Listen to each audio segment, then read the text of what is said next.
And hello, everyone, and welcome to Uncivil Law, where, as always, we learn through the misfortunes of others. I am your host, Uncivil Law, and I'm happy to see you this morning, as I'm happy to see you every morning. For those of you who are turning in, for those of you who are watching, the 100 of you that are currently here, you are the loyal ones. And we appreciate every single one of you are here. You help the channel grow and exist because talking to you versus just talking to myself, has a bit of a different feel to it, as I'm sure you can appreciate.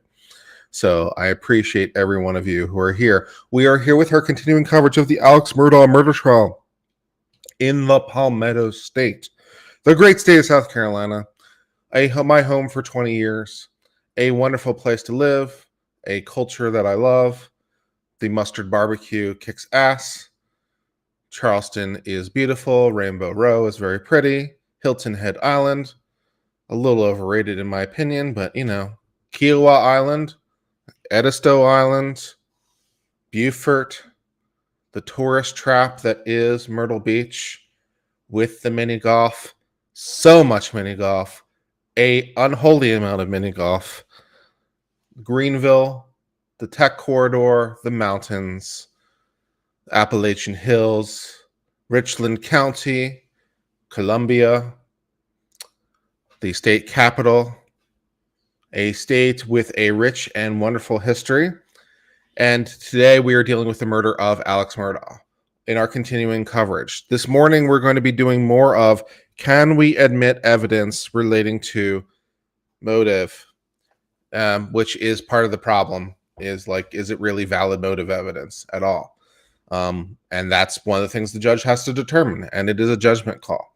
We have heard a lot about the financial crimes of Alex Murdaugh in the hearings so far. The evidence against him for the financial crimes seems pretty good. I imagine his trials for the financial crimes will not end particularly great for him because it seems like the evidence against him is pretty solid. So if we were talking about the trials for the financial crimes, things wouldn't be looking great for Mr. Murdaugh, but we're not in the trial for the financial crimes. We're in the trial for the murders. And so the question isn't necessarily did he do the financial crimes, by which we need to prove by clear and convincing evidence for the purposes of this hearing. So we don't necessarily need a conviction. We just need to prove it by clear and convincing evidence. And I think we've got it. But what's a little bit vague to my mind is the nexus. How does it relate to the murders? How does this thing relate to this thing? Draw me a line between this thing and this thing. Why are those two things related? And that is a little weak in my humble opinion. And it doesn't seem like the state really has a great connection between those two things. And the idea they have is, in my humble opinion at this point, speculative. It's too speculative to meet the evidentiary burden to bring it in. But the judge, of course, has to make their own ruling. And, of course, this is not necessarily an all or nothing proposition. We can bring in some of it. And there is, for example, the boat case has been talked about a little bit more. So that evidence seems more likely to be brought in, for example. But if we're just going to make this an open field and talk about all the financial crimes and things like that, less so. So it'll be interesting to see how the judge parses his determination, what he decides to bring in, what he doesn't decide to bring in, and his analysis of the rules. And whether or not he continues to say, I'm bringing in evidence using Rule 403, which makes absolutely no legal sense whatsoever. Because Rule 403 is a rule to exclude. Rule 403 is not a rule to include. So saying I'm bringing in evidence under Rule 403, I don't even know what the analogy would be. Trying to bring in evidence with a motion in limine? Because the prosecution team tried to do that, and the judge is like, lol, no. For basically the same reason. You can't bring a motion in limine to bring in things. That doesn't make sense. Similarly, using Rule 403 to bring in things doesn't make sense. But yesterday, the judge seemed to say, I'm bringing in evidence using 403. I'm like, no, you're not. no, you're not. So we'll continue to deal with all that and see how we go. Also, of course, our continuing coverage of Seal and only Chandelier. Oh my God. Scandal in the South Carolina courthouse. Scandal in the South Carolina courthouse. Has Chandelier displaced Clock? Is Clock dead? Has Chandelier succeeded in their nefarious schemes to be an interloper? And now, look, even Seal is quaking in excitement with Chandelier. Has Chandelier succeeded? It appears maybe that they have succeeded, and the scheme to be the that Chandelier came in like a wrecking ball and is a home wrecker between Clock and Seal, and now Seal is having a torrid affair with Chandelier. So I guess the scheme and artifice worked.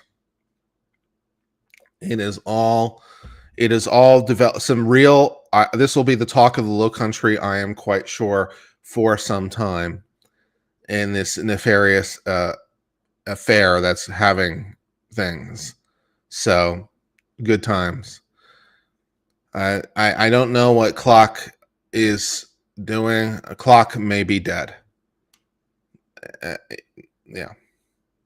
Or Clock is simply away on a business trip, and Chandelier and Seal are having an affair, and maybe Clock will return and interrupt and expose the affair between Seal and Chandelier. So that's all the things that are happening up in this Lowcountry Colton County case. Very exciting.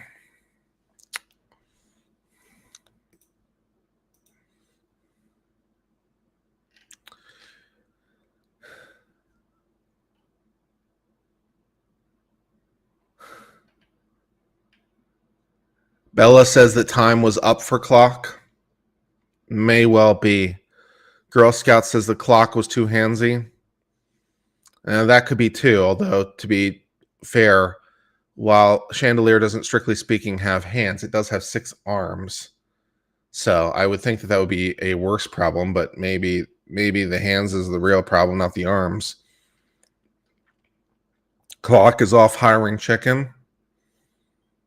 Yes, and we did have some further information that we think that it's a revenge by unknown chicken. That we think, it wasn't a murder suicide like we first thought. It wasn't the dead chicken found at the scene, because the timeline doesn't work. What we now believe is that it was a revenge by some other chicken. Chicken that was dead on the scene was killed by dog, and the Murdaughs were laughing about it. And it was just simply one too many things for other chicken who committed the murders as a point of revenge for the death of chicken by Murdaugh dog.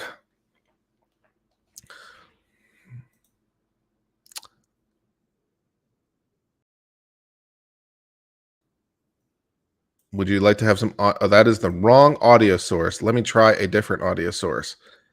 Next witness. Your Honor, the state would call Jan Malinowski.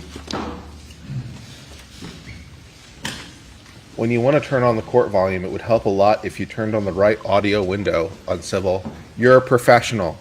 You can do this. I believe in you.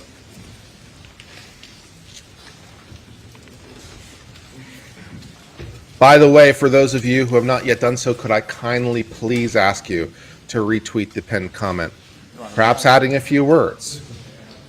Suggested words might include such things as, I'm watching the Murdaugh trial with Uncivil Law, he's the greatest commentator. Or, Uncivil Law has best legal commentary on Murdaugh trial. Or, if you ain't watching Murdaugh trial on Uncivil Law, you ain't watching it at all.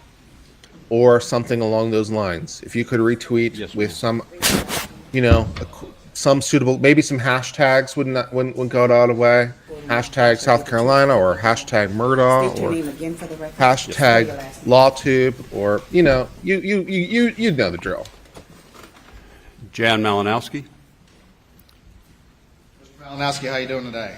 Very well, thank you. Good. If you would, introduce yourself to the court just a little bit. Obviously, we're not in front of a jury, but just so the court knows who you are, tell us just a very quick history of how you got to your current position. I'm currently the president and CEO of Palmetto State Bank, headquartered in Hampton. Started my banking career out of the Citadel, 1977. Went on to graduate school at the university. Upon completion of master's program in Columbia, joined the Wachovia Bank and Trust Company.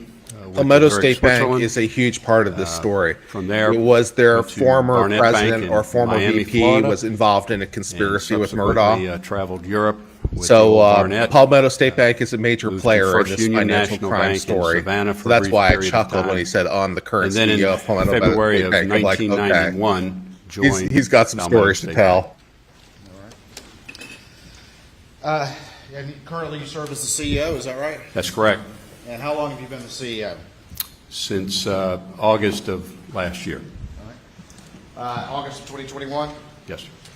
And who was the CEO prior to you? Russell Lafitte. Yep, that would be the guy. Was he terminated not long before you became CEO? Yes, he was. That would be the guy who was Back in, involved in the June murderous 2021, conspiracy. Well, the what was your financial role at that? conspiracies, at least. I was executive his vice predecessor president did some and bad things. responsible for branches in Beaufort. We have 2 branches in Beaufort.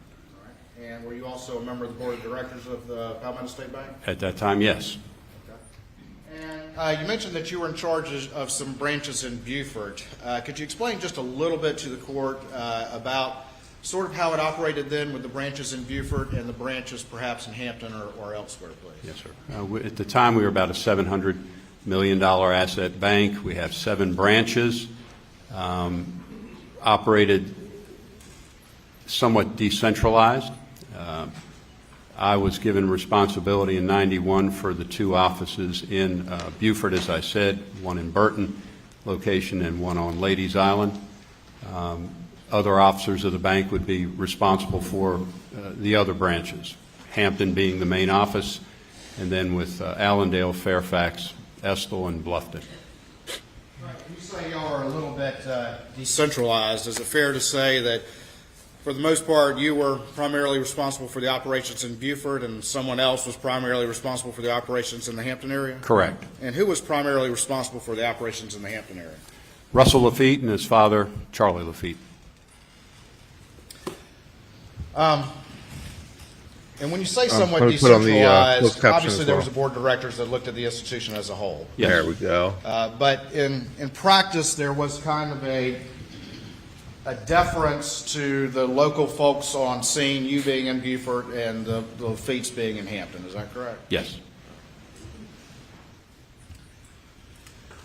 All right. I'm going to ask you to explain just a little bit, though, about the board of the directors and the executive committee. And again, if you could briefly describe to the court what those 2 entities are and how they operate so that we can understand the next questions. Well, the board of directors of the bank has the absolute authority and responsibility to run the bank, but they delegate the day-to-day managerial responsibilities to officers. Charlie Lafitte was long-serving CEO and chairman. Russell, COO, subsequently became the CEO. I was executive vice president and ran the 2 branches.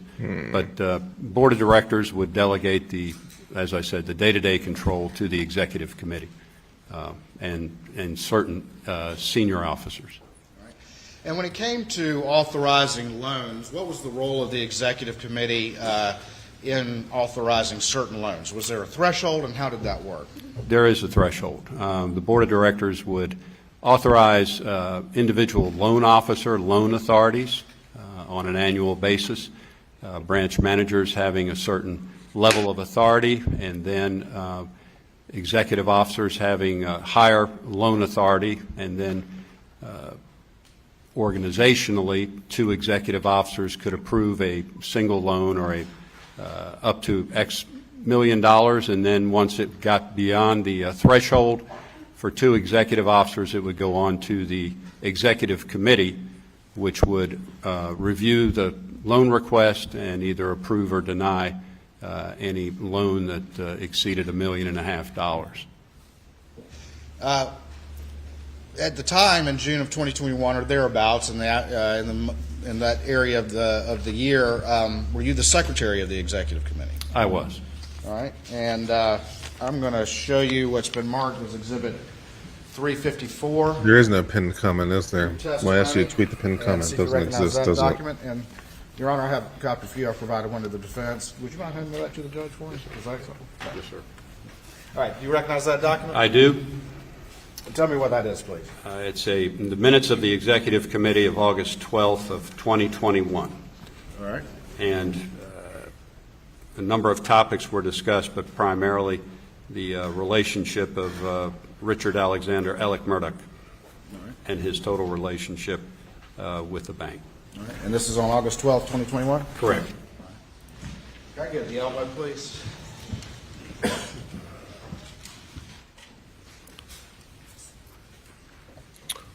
No, okay. There's the retweet for this morning. Appreciate the 15 of you who have already retweeted it, by the way. For those of you who didn't see it before, I pinned it so you can retweet it. Appreciate it. Thank you. You kick ass.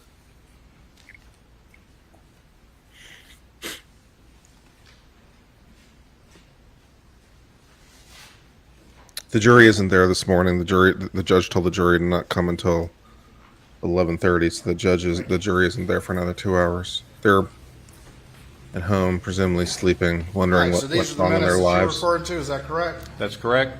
All right, and there's a discussion right there, including reference to a memo that was distributed outlining the bank's relationship with Alex Murdaugh. Is that correct? Yes, sir.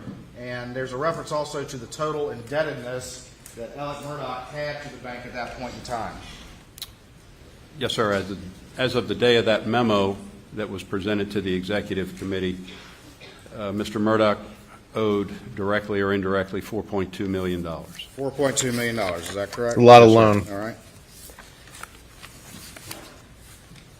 It's a lot of loan. Where the money went continues to be a question. Like, how is he burning through this much cash? I mean, he's an opioid addict, but I would imagine $4.2 million buys quite a lot of opiates. So tell me real quick, when do the board typically meet, and when does the executive committee typically meet? The executive committee typically meets on the second Tuesday of every month, and the board meets on the third Tuesday of every month. I'm going to show you what's been marked as Exhibit 385 for the Property purposes of this taxes? camera hearing, and see if you recognize that I document. don't know about that. This is a copy of the minutes of the directors of Palmetto State Bank describing what took place at a board meeting on Tuesday, July 20, 2021. All right. And who's the secretary that authored those minutes? Ray Henderson. Okay. And you were present as a board member for this discussion? I was. All right.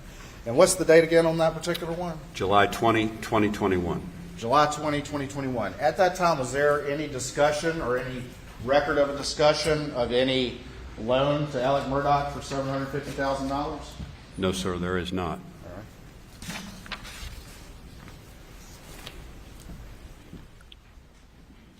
Again, like Gucci's expensive, but that's a lot of Gucci, and that's a lot of chickens, and that's a lot of opioids, and Again, that's July 20th, 2021. That's correct. that's a lot of 300 All right, black going ones. back to this. I mean, I know August ammo's expensive, but it's not that 12, expensive. 2021, Executive Committee notes. I want to walk back just a little bit and tell me, was there, did Alex Murdaugh come up in any discussion among the board members prior to August 12th, 2021? Yes, it did. Tell me about that, how that happened, please. On August 9th, Norris Lafitte, a board member, sent an email to members of the executive committee and the board asking for a full accounting of Mr. Murdaugh's relationship with the bank. All right. And can you pull that mic just a little bit closer? Yes, sir. Thank you. All right, and what happened after that? Did that spark any particular activity? Sparked quite a bit of activity, conversation, and then activity inside the bank that day. All right, and explain that to the court. What happened? Shortly after Mr. Lafitte, Norris Lafitte sent his email to members of the executive committee and the board, a deposit was made to Mr. Murdaugh's account in the amount of $400,000, which cleared up an overdraft, a large overdraft, which had been in his account that day. All right, and who caused that deposit to happen? Russell Lafitte. All right, and so there was a significant overdraft in Alex Murdaugh's account? On that day, yes, sir. Was it over $350,000 overdraft? Yes, sir. And so Russell, That's a lot of overdraft. $400,000 to be $350,000 overdraft. and that was after the email from Norris Lafitte asking about Alex Murdaugh. I seriously doubt my bank Yes, would let sir. me overdraft my account by $350,000. At that time, that Russell Lafitte cost $400,000. Does your bank let you overdraft your Alex's checking account by to cover a $350,000? $350,000 overdraft. Were there any loan documents or any sort of application or anything in existence supporting any such disbursement? No, sir. Just put the money in there. Yes, sir. You mentioned other activity. What other activity was sparked by that August My 9th? bank used to let me overdraft by, I think, There was up some to activity to create an $1,000, but I'd have to application double to go check. through But our recently, typical loan they approval took that away. process. It might have been 500. One of our It might have been software 1,000. underwriting- I one of forget. our It was a underwriting fairly program, generous overdraft software-driven. amount, but it wasn't $350,000. All right, and we're going to look at those But documents. here even in a minute. recently, I think they took that away, and I don't think I'm allowed to do that anymore. Not that I ever did it in the first place, because why would I want to owe my bank that much money? But still.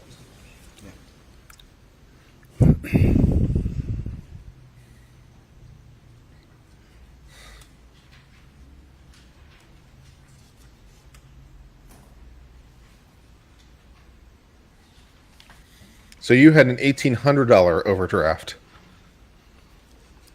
Are you sure it wasn't $350,000? Maybe you just didn't know. Maybe you only thought it was $1,800. Are you sure it wasn't $350,000? I mean, really, what's the difference between All right, I'm gonna show you what's been $1,800 and marked as $350,000? 6 and see if you recognize that. This is Those a are like the same photocopy number, right? Of a page 2 of a deposit checking account statement And that's, in the name of Richard Alexander Murdaugh. all right, and what does that reflect on August 6, 2021, what the balance was in his account? A overdraft balance. The difference between 1,800 and 350,000 $350,000 is roughly $350,000. And So, what happens on August yeah. 9th, 2021? Yeah. A deposit of $400,000 is made to this account. All right, and we see after that, there's a transfer to checking of $20,000 that's done as well? Yes, sir. And do you know what the purpose of that transfer was? No, sir, I don't.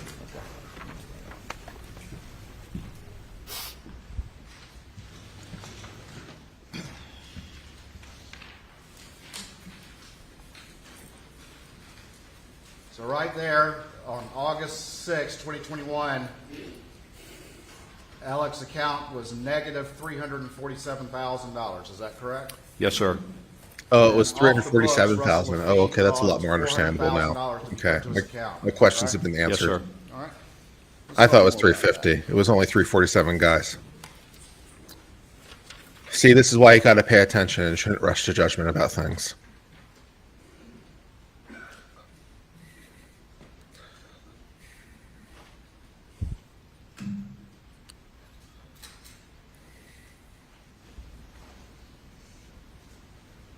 What's going on with Hogue? Saw Yay Hogue.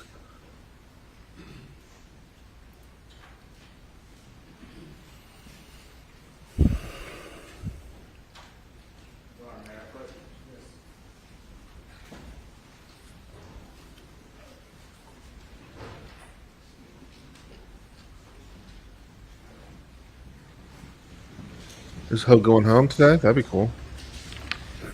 Oh, Hogue's going home. That's cool. I'm going to show you what's been marked as Exhibit 357 to your testimony and see if you recognize that. This is a copy of minutes of the directors of Palmetto State Bank dated August 17th, 2021. Okay. And who was the secretary for these? Do you know? Gray Henderson. And were you present for these board meetings? I was. All right. And these minutes accurately reflect what was discussed at the board? Yes, sir. And we'll turn over to the second page.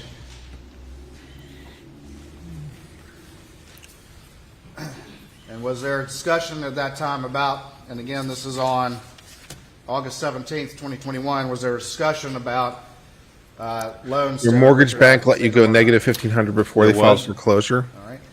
And is there a reference there of Alex's intention to sell the farm? Yes, there is. All right. And then is there a reference in there to the extent of Alex's liability? Where'd the money go? Yes, there is. Where'd the money go? $3,544,897. Anyone know where the money goes? And was there then a discussion of additional loans? I have that to Alex say, had that had I been don't think it charged was off? in super chats to me. I'd Yes, have to there were. double check my super chat And receipts, very quickly, are you but I familiar don't with seem two to entities remember called receiving United and Regular? $347,000 in And super are those chats from entities Murdaugh. associated with Alex Murdaugh? They are. So, And are those Yeah, I don't think it was loans that in super chat. fact the bank had charged off? That's correct. All right. And explain very quickly what a charge-off is without too much detail for these purposes. Certainly. In a situation where a loan is deemed non-performing to the point where the bank's executive committee and/or senior management decides that it's time to take it off the books, you if charge you'd it like off. to It's an donate accounting treatment, if you'd like to super but chat it doesn't, remove $347,000, the obligation of the I borrower, would or in appreciate this it. case, members of the So, LLC. have you considered super chatting legal obligation to repay the $347,000 loan. this morning? So Alex Murdaugh was still You'll be on the hook, uncivilian required to for pay those life. loans. Is that correct? Yes, sir. And were there real properties And associated with you both get of a those cool loans? you get some cool And in the emojis. event Alex Murdaugh had tried to sell those properties, would the bank expect to be paid any outstanding balance plus interest and all the rest of it? Yes, sir. And in fact, was Alex still paying on those notes even though they were charged off? He had periodically, yes. And so the ultimate liability to the bank for Alex was somewhat larger if those are included. Is that correct? Yes, sir. There's discussion in here about a $750,000 loan in this particular board discussion. Is that correct? Yes, there is. And this is on August 12th, 2021, I believe. Is that right? The date, I think it's 17th. Thank you for your kind super chat, Golden Girl. It's very kind of 17th, you. Excuse me. Had you been aware of any sort of $750,000 loan to Alex Murdaugh prior to these discussions coming up as you move to the board meeting on August 17th? I always try to assess things as best as I can. Only to the extent that $750,000 loan had been referenced during the executive committee in the memo that was referred to in my executive committee minutes. Which would have been shortly or a couple days before this. Is that Yes, correct? sir, preceding week. All right. And at the time that the $400,000 had been dispersed back on August 9th, there was no loan paperwork in existence at that time. Is that No, correct? there was not. All right. Was that the only disbursement made pursuant to this supposed $750,000 loan? It was not the only disbursement. All right. Well, stand by for me.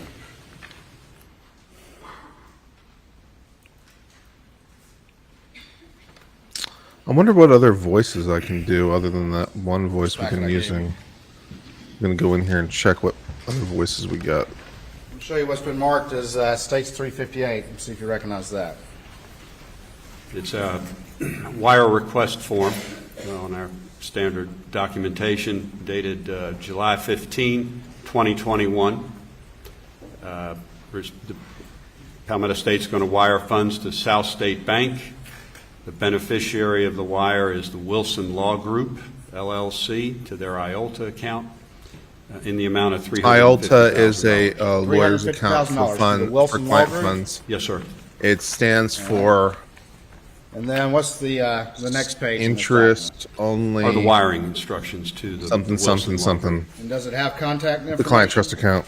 Contact information is to Chris at wilsonlawgroup.se.com. All right. And is that Chris Wilson, the lawyer in South Carolina, in Bamberg, South Carolina, excuse me? As I currently understand, yes, sir.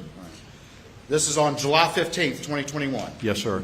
$350,000 was wired to Chris Wilson. Yes, sir. Was there any try Ivy. loan documentation, loan application, any sort of paperwork whatsoever justifying Palmetto State Bank sending $350,000 to Chris Wilson? No, sir. All right. And then whose benefit was this sent for? Alex Murdaugh's. Alex Murdaugh's. All right, let me ask you about this, and I'm going to put it up on the screen.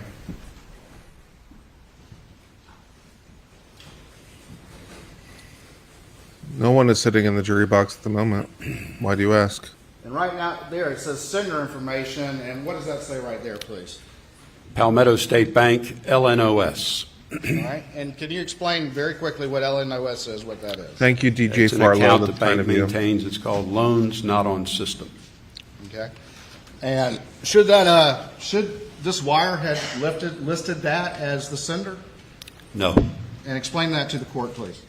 No, all I need is Had loan documents been 99,000 signed more that of you day, to the contribute that sender amount, would and have you know, been be good to go. The borrower on the loan. In this case, it would have been Alex Murdaugh. But that's not what was listed, is it? No, sir.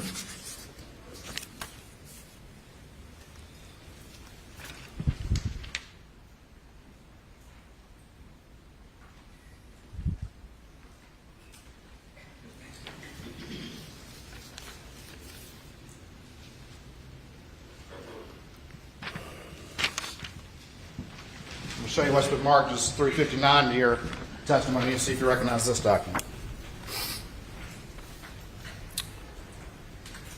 This is the customer copy of the cashier's check in the amount of $400,000 that was deposited to Alex Murdaugh's checking account. All right. And is there a sticky note on there, a copy of a sticky note? Yes, sir, there is. And what does it say, if you would, please? It says Alex Murdaugh, $750,000, one share of Green Swamp Inc. stock, and the date is 7/15/21. We're going to talk more about that. I suppose there is one person sitting in the jury box with pen and paper. I don't know who she is now that you pointed out.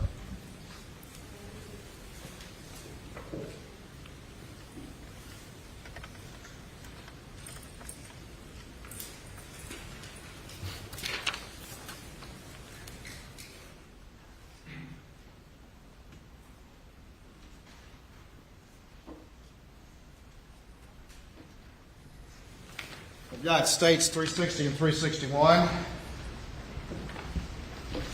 Just real quick, I'm going to show you those and see if you recognize those. The top document is the checking deposit slip for credited to $400,000 to be credited to account 69406092. The account holder name is Alex Murdaugh. The date You is wouldn't know what to do with all that money, 8/9/2021. Babu? And then we see a copy of You wouldn't know what to do with all that money? dated 8/9/2021 in the amount of $400,000. Super chat it to Uncivil Law. 361. Next I'll exhibit is the debit solve to your the problem. Loans Not on System account in the amount of $400,000. Right up. Was the source for the cashier's check in the same amount.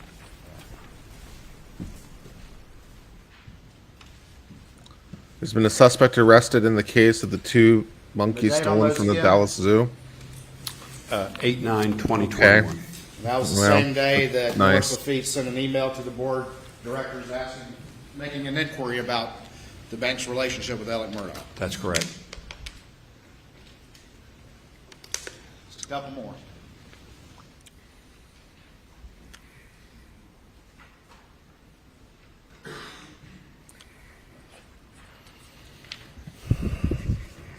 You've already testified that there was no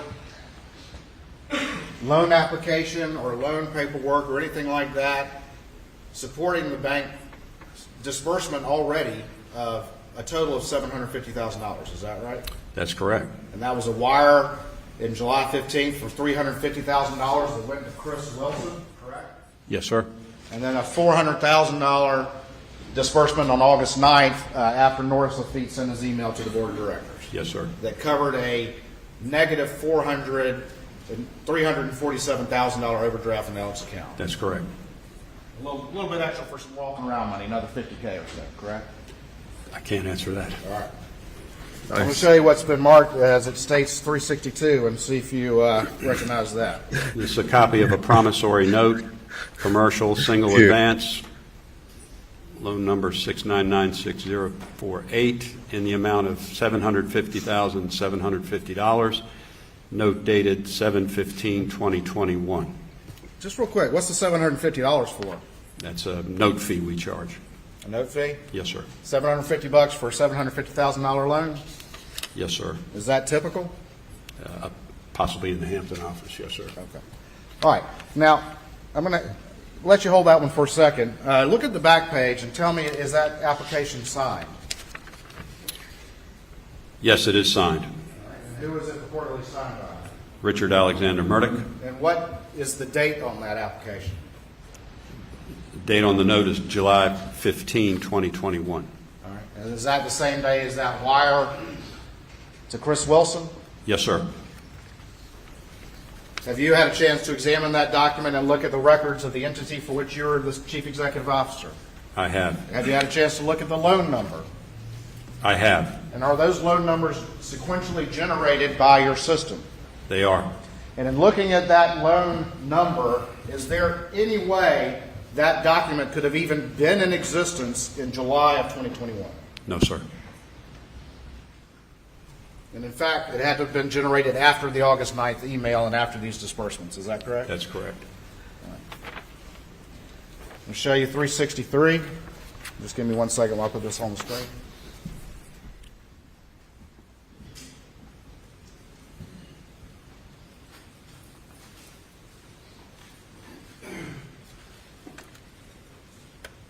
And just real quick, can you see that on the screen? Yes, sir. Is that the loan number, the sequential loan number you're talking about? Yes, sir.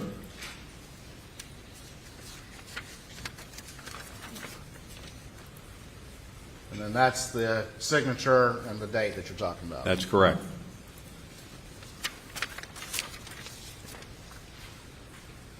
All right, that last exhibit I just handed to you. Can you tell me the number on the back of it? 6996048. I'm sorry, I was talking about that number. 363. States 363. No, that was my job. I was asking you to do my job. All right, tell me what that document is, please. It's a business purpose statement.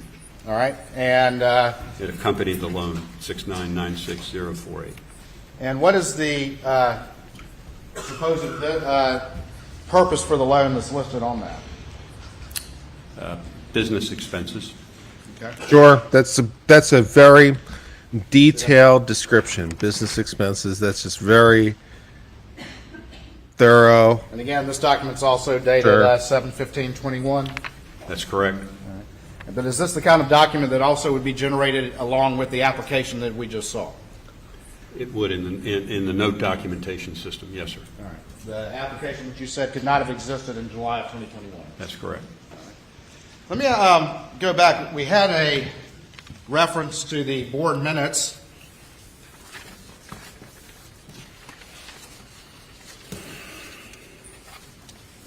From August 17th, 2021.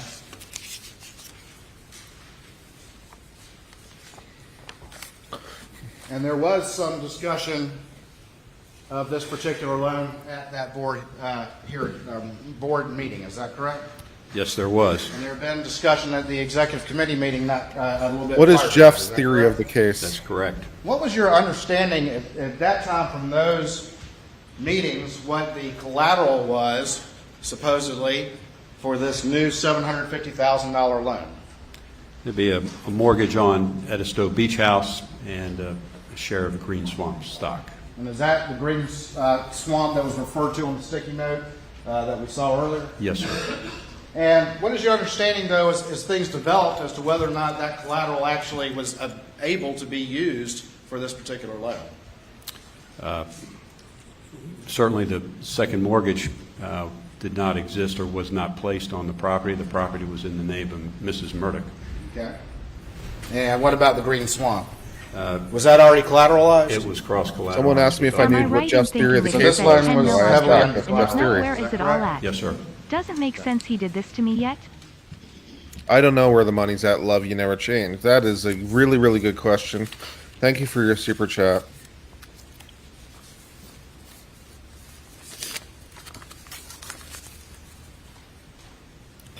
Mob style murder. AM owed the mob and deleted Paul and Maggie. Said pay up or Buster's busted. Yeah, I've speculated that sort of theory before as well. That certainly makes sense as a Some as discussion potential motive. about whether or not an appraisal had been ordered prior to June of 2021 for this supposed $750,000 loan. Was there an appraisal that had been ordered prior to June of 2021 on the Edisto property? There was. Did that have anything at all to do with some sort of loan for an additional $750,000? No, sir. And I'm going to show you what's been marked as states 364 and see if you recognize that document's an email. Thank you very much, JoJo, for retweeting and sending it out to Law and Email Lumber and from, Lawyer. No, that Chastity kicks ass. Malfris Thank you. To Charles Lafitte III, who's the bank's appraisal JoJo, it's officer, people like you that help this channel referencing, work. 3606 Sir. Big Bay Drive, Edisto. I really, really appreciate And it. it's an appraisal request form dated April 22, 2021. The intended use of the appraisal is for a refinance, Okay. and the balance is $200,000. All right, and so it's for a refinance. Explain what the refinance was for, if you could, to the court. At the time, the mortgage had matured, or the mortgage loan had matured, and we needed to renew it. All right, it had already matured, is that correct? Yes, sir. So this was an existing debt, not any sort of new debt, and so the appraisal was because you have to renew this note that had already matured, correct? Yes, sir. Or it has to be paid off, one of the two. Correct. All right.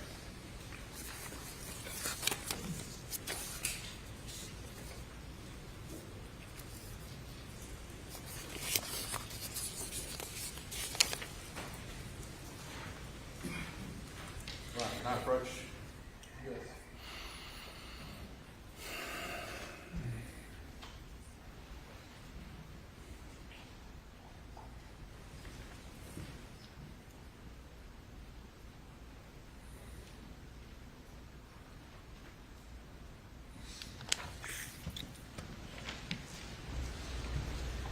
I'm going to show you what's been marked as States 365 and see if you recognize that document.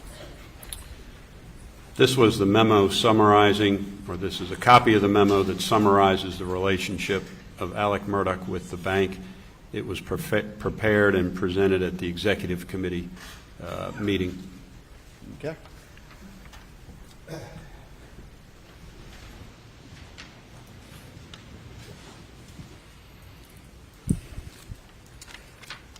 Again, I'm going to put that up on the screen, but this lists some of the indebtedness that Alex. Hey, Sparkly. previously Thank you described for uncivilian Yes, sir. level 2. That's very, very cool of you. including, Appreciate it. the Thank Zero you. United with outstanding $307,761. Yes, sir. And then outstanding and charged off, not only Zero United, but also $362,896 for Redbeard. Yes, sir. A few more.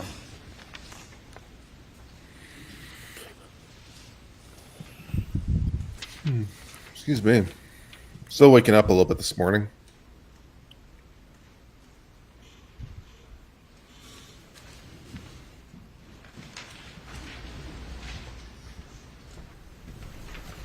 I'm going to show you what's been marked as States 366 and see if you recognize that document.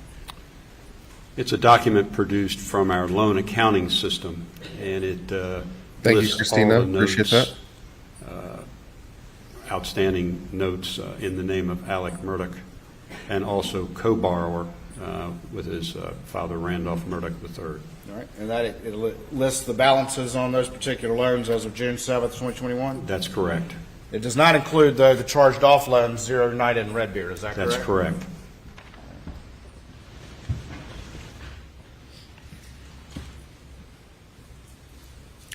How this relates to the murder is a continuing question for me. And I see you guys in chat, So and the I'm first no one, we've wiser. got the balance right there, $104,119.80. That's the principal owed, yes, sir. That's the principal owed. These are not deposits, correct? That's correct. Owed by who? I think for the $104,000 was Williams Islands. But I mean, what borrower owed those? That would have been Mr. Murdaugh, Alex Murdaugh, yes. All right, and then this next one, what's the balance on that? How much is owed for this loan? $806,666.26. The next one, how much is owed for this loan? $195,171.64. How much is owed for this loan? $999,650.94. And this is actually $1 million line of credit, is that correct? Yes, sir. It's pretty much maxed out, isn't it? Yes, sir.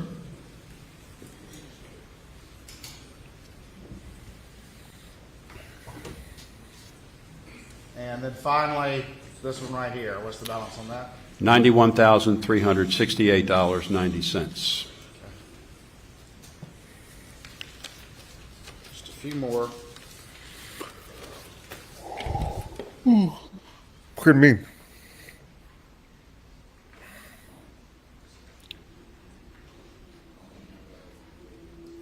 Thank you for the 340 of you who are currently watching. That kicks ass. I'd really like to get it at least above 500 and preferably higher than that, but I do appreciate all of you who are here and spending time with me on let's learn more about the financial crimes and try to figure out what the connection to the murder is. Last set of documents here. I'm going to show you what's been marked as states.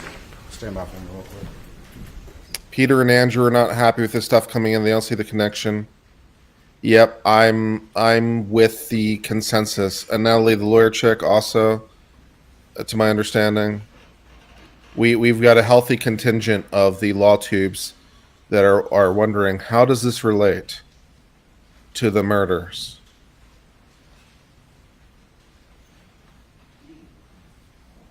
We got the financial crimes, we got the murders. How do these two things intersect? And so far, we've got the highly speculative, I'll show you, the walls states were closing in, 367, but see they're if you, obviously related argument. Recognize that document. And I'm like, no. Copy of a bank statement, Alex Murdaugh farm account, And what is the balance of that on June 7th, 2021? I'm June 7, Tim 2021. says shows a be deficit patient. balance of Tim, $2,458. this is my 10th day of streaming this trial. Negative balance? A whole lot of not much has been happening what's most been of marked this as time. I 368. think I've You exhibited recognize that? quite a lot of patience. I think my Again, patience it's has been a pretty high checking account statement. on Account, this, to be Richard quite Alexander fair. Murdaugh, So I'm not sure how much more account patient I could be, Tim. 6092. But sure. Yeah, I'll continue to be patient and wait for the connection. $2,185.23. Oh, Lord. I'm going to show you what's been marked as states 369 and see if you recognize that. This is again, statement for a health savings account, 3094, in the name of Richard Alexander Murdaugh. All right, and what's the balance on that? $7,540.61. And that's a health savings account? Yes, sir. Can that be used for any purpose or only for legitimate medical purposes? I think the latter, the medical purposes.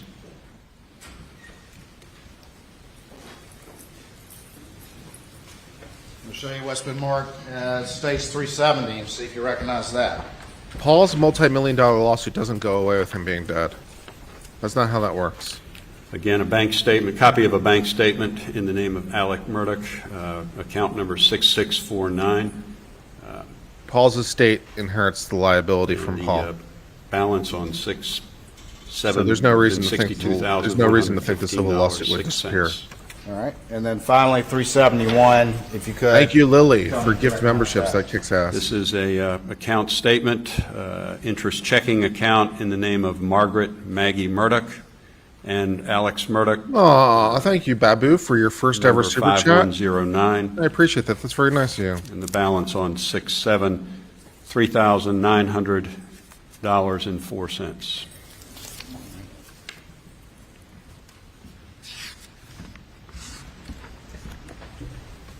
How can they use financial crimes? Because the standard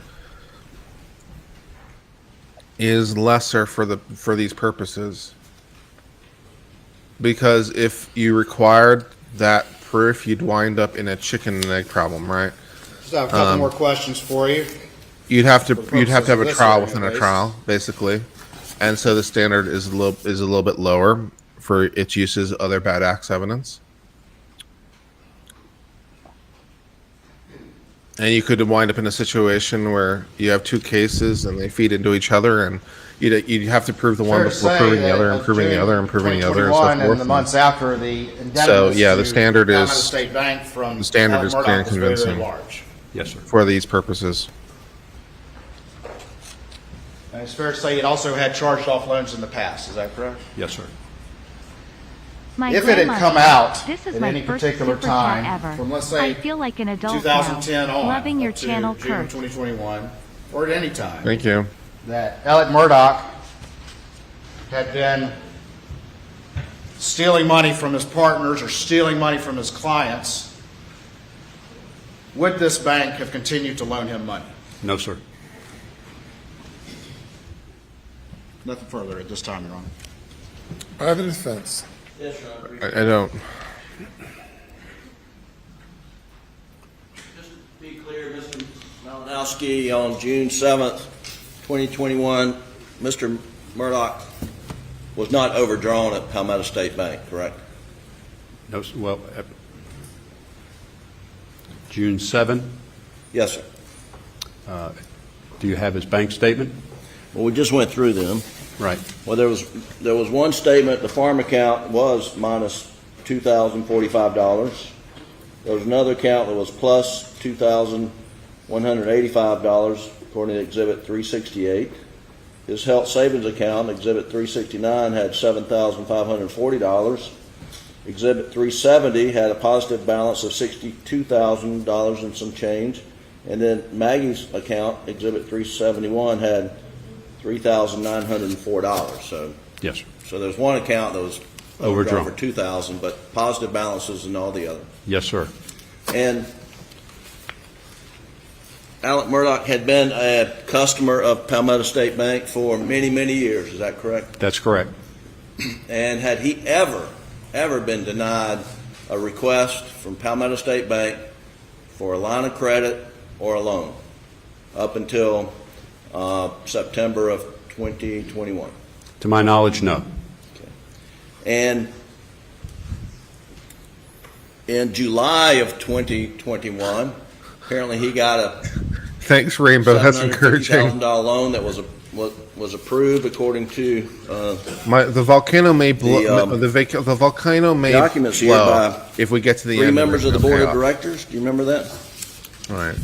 If there's no payoff at the end, the volcano may blow a little bit. If I can find that.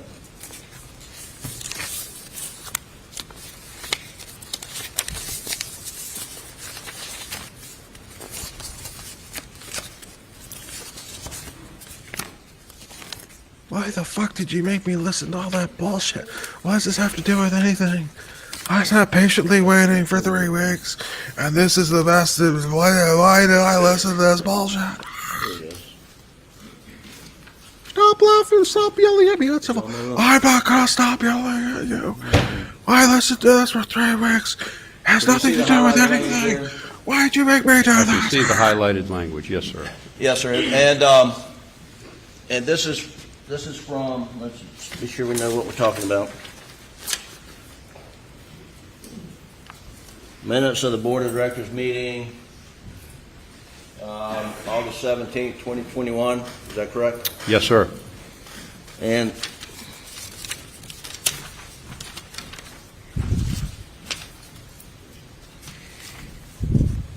Oh yeah, and Jen Here. points out quite correctly that I can look There's- forward to listening to this all says again after the judge Chairman admits it Lafitte all. reviewed the loans to Richard. Thank you for that Alexander timely Murdaugh. reminder, Jen. That Russell was Lafitte stated really that a his highlight of intention my was to day. sell the I farm. feel great. We have mortgages on the properties that supersede the property being transferred into Maggie's name. Now, what does that mean? Tell me about that. You have mortgages on the property that superseded the property being transferred to Maggie's name. Do you remember that? I guess it would reference the mortgages, the date of the mortgage and the date they were recorded on previous loans. At some point in time, Alec transferred the Moselle property into Maggie's name. It's my understanding, yes. And before that date, your bank already had a mortgage on the property? Yes, sir. Is that Moselle property? Are we talking about Moselle property here?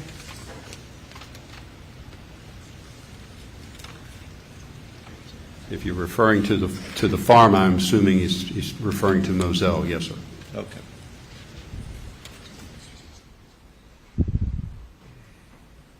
Then, at the last sentence of this paragraph, it says, Elizabeth Malinowski commented the $750,000 loan did not appear to have been approved by the executive committee. Russell Lafitte explained that 3 of the 5 members approved the loan. You recall that? I recall it. Yes, sir. And who are the 3 of the 5 members of the executive committee that approved the loan? It would have been Charlie Lafitte, Ray Henderson, and Russell Lafitte. And do you recall Charlie Lafitte telling you at some point in time, maybe around in here or even before, that if Alex Murdaugh wanted to receive a loan from the bank, that he would get it? That was Mr. Lafitte's opinion, yes. And who was Mr. Lafitte in relation to the bank in June of 2007? 2007? Excuse me, June 7th, 2021. He was the chairman of the bank. Okay. And was Russell Lafitte related to Mr. Lafitte? His son. Okay. And who are the members of the executive committee? The executive committee, Charlie Lafitte, Ray Henderson, Russell Lafitte, Scott Swain, and myself. And so Mr. Lafitte, Mr. Charlie Lafitte's opinion was if Alex Murdaugh wanted a loan from the bank, he would get it. Is That was his opinion. And on the $750,000 loan he was provided, apparently without a lot of paperwork done on the front end, but it was approved by Mr. Lafitte, his son, Russell Lafitte, is that correct? Yes, sir. And his daughter, Gray Henderson, is that right? Yes, sir.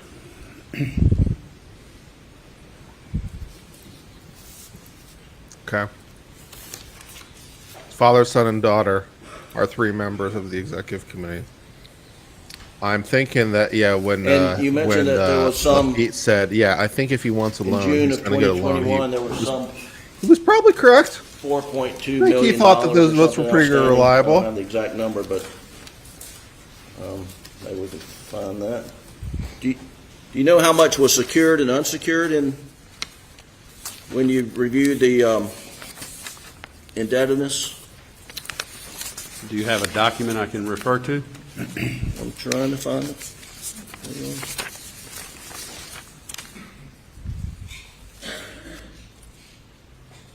Any emissions he's already made wouldn't be covered by the Fifth Amendment. I'm going to put it on the screen here. If he's already made admissions, those wouldn't be covered by the Fifth Amendment. The Fifth Amendment only We're talking covers. about the same Fifth Amendment covers compelled document we testimony. looked at. And I So have the highlighted language. you It can't force says him on the stand, but here, if he's already made statements, that's not a Fifth well, let's Amendment just issue. refer to the Golden Girl says, says there's only 143 feet likes and that 346 in chat. mathematical Oh, error, dear. which will be corrected to $3,544,897. Total loans, and those are total. Actually, loans I show to 312. Mr. So Murdaugh, is that correct? According to another memo that came. Okay. So it's because you don't like as it. to this amount, how much Oh was no! secured? Without seeing the memo, I couldn't tell. If you've got the memo, I'll certainly go down the loans. I don't have the memo. I only have what I was provided.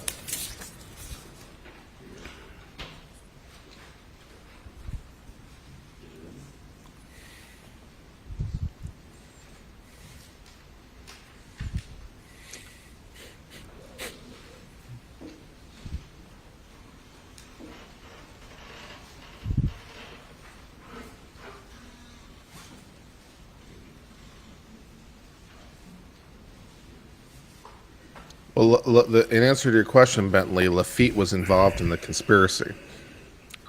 He's been criminally charged, and I think convicted of some of it, at least. But Lafitte was Does this memo set forth the collateral involved for in a the, criminal indebtedness? conspiracy. Mr. Murdaugh? As to his son and daughter, I mean, I assume that they thought that daddy was good daddy, and Can you voted pull to down that support memo? him There like we go. Thank you. you would kind of expect. But Lafitte was involved in the Can you read conspiracy, Yes, sir. Zooming in without so putting too many shadows on it. Lafitte was the guy's name. And so we went through that. Is that the collateral for those loans? As stated in the memo, yes. Okay. Now, you mentioned that some loans have been written off. Are you aware that Mr. Murdaugh was still paying on the loans that had been written off? Yes, sir, I was. And you mentioned that, and had Mr. Murdaugh always paid the bank interest, monies he owed? And did he ever go in default? And let's put it like, did he ever go in default on any notes issued to him by Palmetto State Bank? Redbeard and Zero United. And those were the ones that were written off? Yes, sir. But he continued to pay those, correct? He periodically made payments. Yes, sir.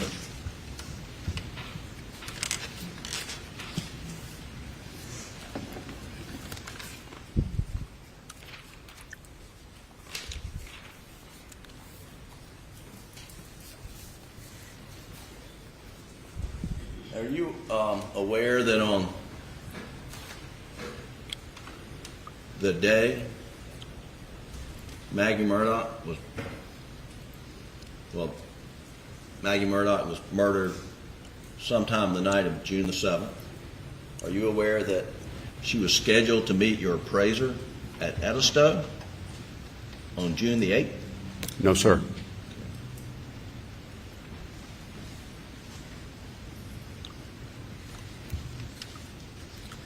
The Moselle property was titled in Maggie Murdaugh's name in June of 2021, correct? I believe that's correct. The bank had filed mortgages on the property that predated whenever that was transferred to Ms. Murdaugh, right? Yes, sir. The Edisto Beach House was titled in jointly in Alex Murdaugh and Maggie Murdaugh's names, correct? At one point, Before her death. I believe it was in her name solely at the time of her death. You do? Are you sure about that? I believe so.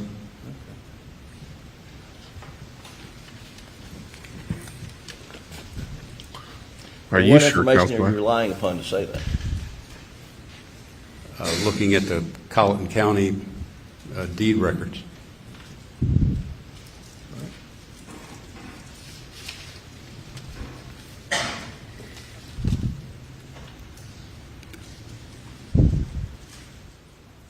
One second, Your Honor.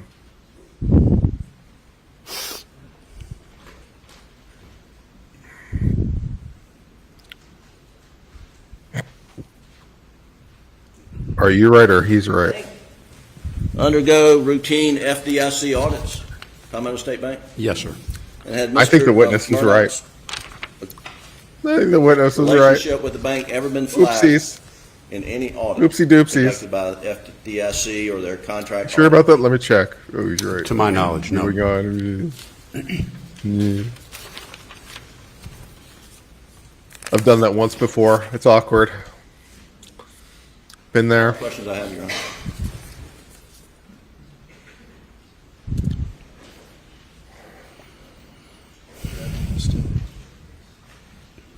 Mr. Malinowski, just a few more questions. May it please the court.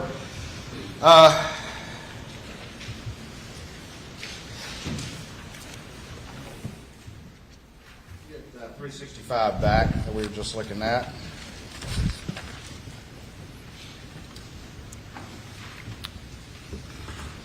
This is that memo that was prepared for the board meetings, correct? This was the one that was prepared for the executive committee. And what does it say right there at the bottom, the purpose that's being reported that the $750,000 is for? To remodel of the house in Edisto. Does it say anything about sending $350,000 to Chris Wilson to try to make up the funds that he had diverted from his law firm? No, sir. Does it say anything about $400,000 to cover a $347,000 overdraft? No, sir. After June 7th was the first significant activity from the bank to Alec to provide that $350,000 off the books with no application whatsoever. Yes, sir. And after June the 7th, did his account run to negative $347,000? Yes, sir. And the bank kept paying? Yes, sir. Perhaps the most generous overdraft policy ever seen. Quite possibly.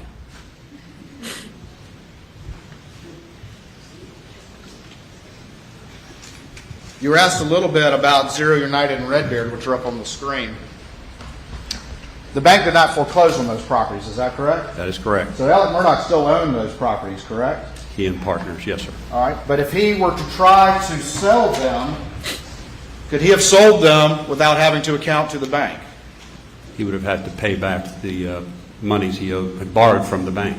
And we see that we up on that screen, what happened to my exhibit?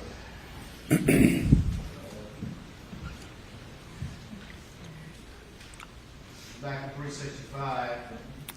If he had tried to sell those properties, would he have just had to pay the bank those amounts listed there, or could it potentially be much higher than that? Potentially much higher. And explain to the court very quickly why it could be much higher than that he would have to satisfy before he could sell those properties. There would be accrued interest and any late charges and fees that accumulated since the date of the charge-off. Once y'all charged it off, it no longer was accruing interest and penalties and fees on the books, at least, correct? Yes, sir. But if you were to, if he was to try to sell that property and the buyer came to you or to see how much they needed to pay y'all out of the proceeds before title could transfer, y'all would go back and look at all that interest that hadn't been paid over that time. Yes, we provide a payoff statement which would have included principal, accrued interest or lost interest to that date, and any late fees and charges. And he would be unable to sell those properties and transfer title until some arrangement was reached with the bank. Yes, sir.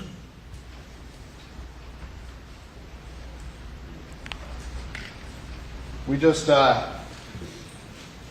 you were just asked about whether or not Maggie was going to be meeting an appraisal at the Edisto property, but you've testified in no uncertain terms that that appraisal was to renew the mortgage that was already in existence that had matured, correct? Yes, sir. It had nothing to do with a new 750. Yes, sir.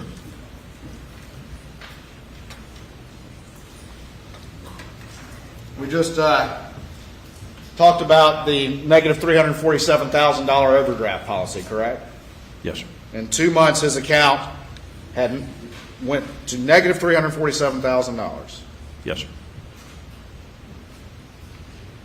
Speculatively, If given the it had name, come out pirate references, and this is old SC dollar. that Alex Murdaugh Look at maritime law, history, had and been finance diverting might be fees an from his interesting law comparative. firm, if Alex Murdaugh had been Thank you, forced to Stacey. resign Super from his Cup. law It's very firm, kind of you. if it had come out that he had been misappropriating money from his clients, would the bank have continued to pay charges coming in on that account? Isn't it true that Alex Murdaugh is a total thief? Yes. Is it true that the bank super money? Yes. Is it true that his properties were leveraged to us? Yes. Is it true that he stole all the monies ever? Yes. Is it true that he's invented the concept of stealing money? Yes. And then that he has the monies, he took the monies, all the so many monies. We hadn't even heard of the concept of money before Alex Murdaugh. That's how much he invented the concept of stealing money. Yeah, we didn't even know what money was, and then he taught us the hard way. Yeah.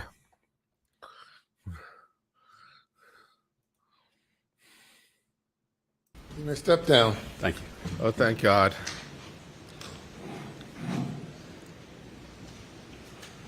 Let me call your next witness.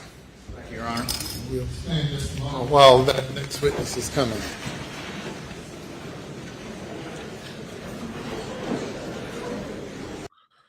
We loaned him $5 billion using a Post-it note. Is this Palmetto State Bank or the federal government? Lol.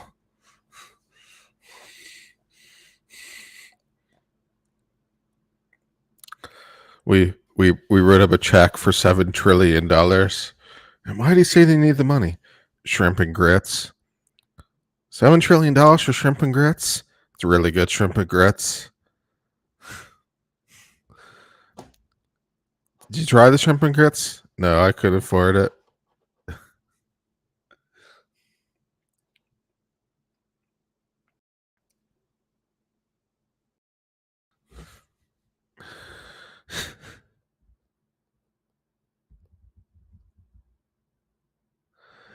We loaned him $1.2 quadrillion. What was that for? That was to pay off the M2 money supply in the world.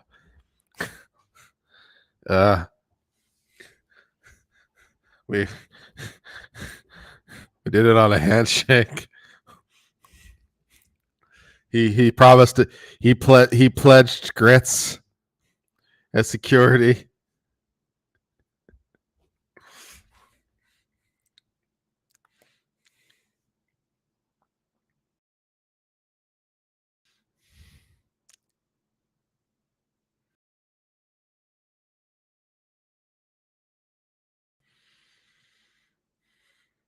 All right. Who the hell are you, and why do I care about you? So this is in witness stand. State your name again for the record. Spell your last name. What are you, 5? Who the hell are you, and why are you relevant to this story? My name is Michael Satterfield. My last name is spelled Satterfield. How you doing today? Good, how are you? All right, pull that mic to you just a little bit close so we can hear you good. I'm the CEO how old are you? of I'm Bank of 33. America. All right, where do you work? I work at Beaufort Memorial Hospital Okay.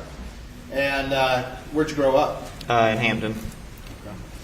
For the purposes of this hearing, we're just on a I'm hearing sorry, in what front was of his the name? judge I've to totally determine blanked. the admissibility of some testimony. So I'm just going to ask you a few questions, not everything I might ask you if we were in front of the jury. You understand that? Yes, sir.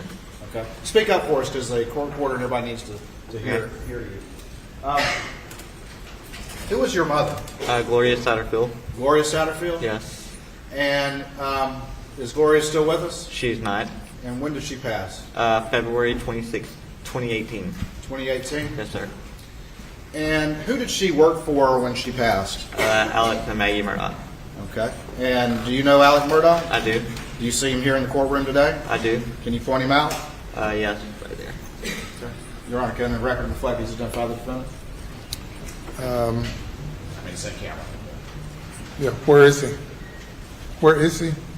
What was that, sir? I'm sorry. Pardon? Point him out again if you would, please. Right there. Right. Can you tell me what jacket he's wearing? A navy blue jacket. It does. Thank you, Your Honor.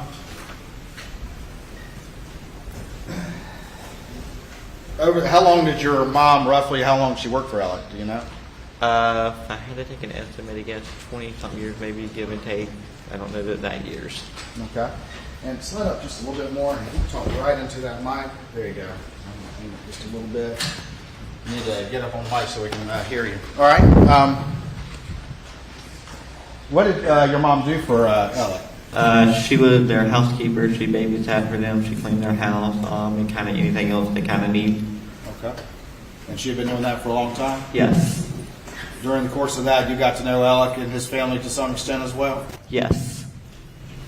Did you trust Mr. Murdaugh? Yes. What happened to your mom? She fell and hit her head. Okay. And where was she when that happened? She was at Alice's house in Moselle. At Moselle? Yes. Did she pass right away or did she live for a while? She lived for a few weeks. Was she ever able to say to you what happened, how she fell or anything? No, she was not.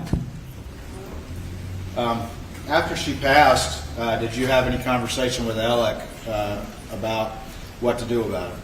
I did. And what was the conversation you had with Alec? What I did he barely, say? Go ahead. I barely remember, but it's like, let me go after my insurance company for this or whatever, kind of get these medical bills and stuff paid.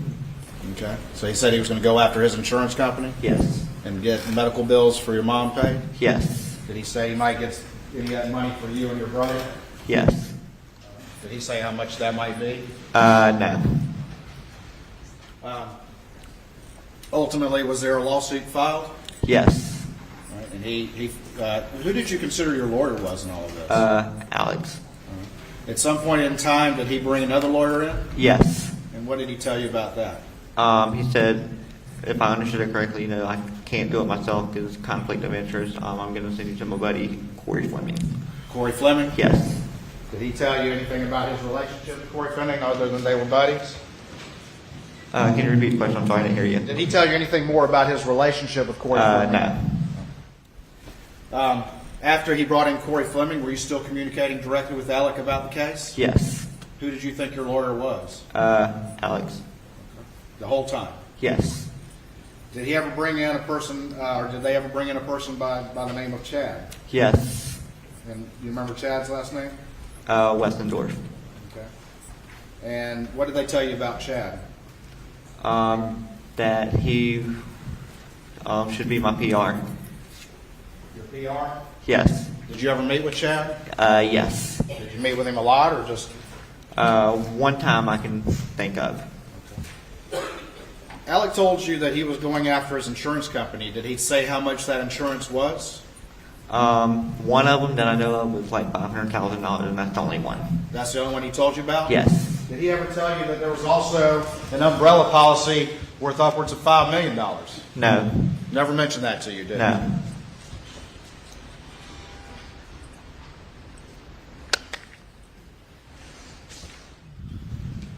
Your cat almost killed you.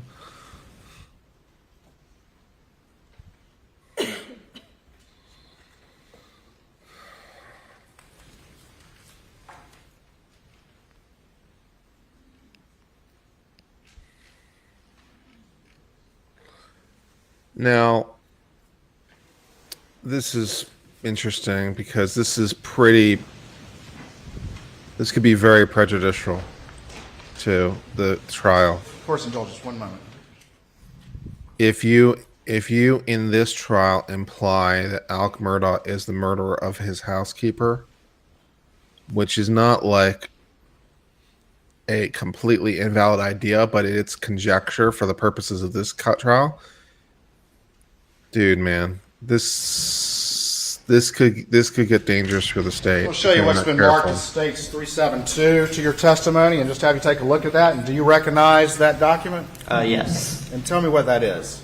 That is a cover sheet that I sent him, Alex. Okay. And what's the reason that you sent that to Alec? I got something from the trailer company and a medical bill, I believe, and I just wanted to be sure what I needed to do with it. You had received some paperwork about your mom? It was a bill. It was a bill? Yeah. And who did you send that to? Alex Murdaugh, or the law firm. All right. And why did you send it to Alex Murdaugh? Because he said if we got any medical bills, just forward them to him, and I didn't know if I needed to do anything with it. Because you thought he was your lawyer? Yes. All right. And this had your phone number on there, but we blacked it out, correct? Yes.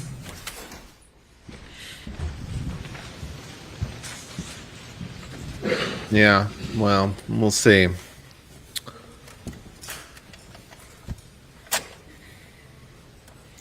You say, Jen said, I think they're just going to say he took the mom's money, not that he killed her. Yeah. I'm just simply saying that there's a thing that can be said, implied, Time went on. Did you have insinuated conversations to, with Alec asking him about and the case and what there's was going danger, on with the case or anything like that? danger points. Yes, not very rarely, but every few months or so. And what would he tell you, just generally over? First, it was hard, and like it was making progress, and he kind of left it at that.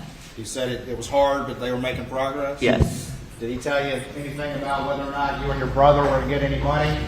The medical bills were paid? Said he was hoping. Did he give you any idea of the amount? If I remember correctly, one time he said try to get each of you at least $100,000 apiece. Each of you and your brother? Yes. At some point in time, did your family advise you that there was some media reporting about a settlement in the case? Yes. All right. And at that time, had you heard anything from Alec or Corey or Chad or anybody about a settlement in the case? No.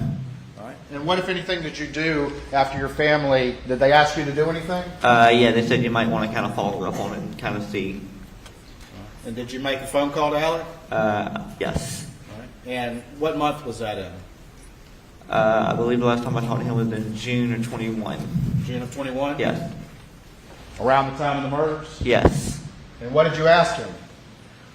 I can't believe what I asked him, but it was still making progress and be ready to settle, by the end of the year. He told you it was still making progress and he was hoping to settle by the end of the year? Yes.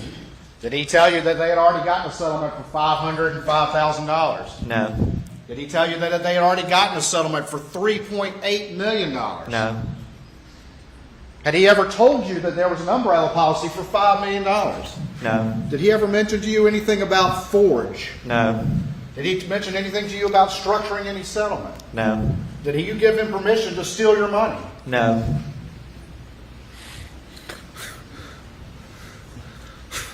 Ultimately, in the wake of all of this, you've come to find out that there was a settlement for $505,000, correct? Yes. And it was diverted by Alex Murdaugh, correct? Yes. And ultimately, you've come to find out that there was a settlement under the umbrella policy for $3.8 million. Is that correct? Yes. Or thereabouts, correct? Yes. And a large proportion of that was diverted by Alex Murdaugh. Is that right? Yes. Did you ever get 1 cent from Alex Murdaugh when he was still before all of this happened? No. And it took, after this happening, and it took a legal process for that to happen. Is that right? Yes. And ultimately, is it your understanding that he confessed judgment to taking money for both of those? Is that Yes. right? In June of 2021, you made a call to him asking the status of this case. Is that correct? I can't remember if he called me or if I called him, but yes, I talked to him in June 2021. You talked to him in June of 2021? Yes. And there were reports in the media about that settlement, correct? Yes. Thank you. Thank you. And please answer any questions the defense has, okay? By the defense. So we're stealing a lot of money right at the time the murders are happening. So, I mean, it's a thin tie-in, but if you're trying to prove the proposition that he's really desperate for money somewhere, then you okay. remember where But that how was? murdering I don't remember exactly where his they found family it. gets him money is but after that article unclear. was published, So that's that's when still a you little vague. started making inquiries, and you contacted. So yeah, this is still the walls are closing Yes, when in. they seen the article or whatever, they were like, you need to. This is still the walls are closing in. Question mark murder. Yeah. Yes. So you called him on his cell phone. Yes. Okay, and his cell phone record would reflect. How many times did you call him? What was that? It's not thin if Maggie found out and told him he was going to tell. If you have evidence of that, that would be fantastic. That would be really great. If you have evidence that Maggie found out and told him that he was going to tell, like at the time of the murders, that would be really, really helpful for connecting the dots. I would love to hear that testimony. That would help a lot. Thank you. You may step down.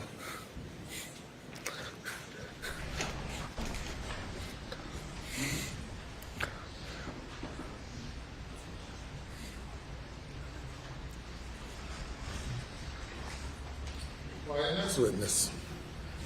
Your Honor, can we have just a very quick break to get the exhibits ready for that? Yes, sir. Thank you. We'll take 5 minutes or so. Yeah. So still it is. Yeah. If you're trying to show that he's desperate for money, if you're trying to show his financial crimes are becoming increasingly reckless and increasingly more brazen, then, fine. You've proved that. And that also kind of is true of crimes. Well, financial crimes in particular, it tends to be very true. as a general proposition. People tend to start off small in financial, of course, not always, but it is common that people start off small in financial crimes and do more and more things, and then eventually they become too reckless and the crimes become exposed and it all comes to light. That's very often how it happens. So that's sort of true of financial crimes in general, and appears to be true of financial crimes here. Alex, the reason that he's stealing the money or where the money is going is still a little vague, but okay, he is stealing money and becoming increasingly more brazen and increasingly more desperate and increasingly trying to hide things, and it's gotten to the point now that that he's becoming exposed.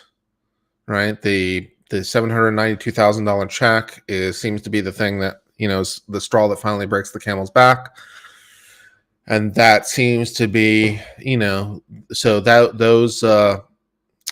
those crimes are becoming exposed finally after a fairly lengthy time. So if you're trying to prove that Alex Murdaugh is increasingly desperate and increasingly wanting to find money, hide his criminal activities and stuff like that, I think that's fine. How that relates to the murder is still unclear. Like how does that relate to the murders? There's no insurance, so he's not doing it for life insurance. Is he doing it to inherit the property? I mean, that seems okay. The property that's also mortgaged out the ass. Is he doing it? Where is the tie-in? If you have proof that his wife confronted him or was going to expose him or something, that would be really helpful right about now. But right now, it's still financial crimes ? Murder in my mind, in my judgment. So I don't really quite know what's going on.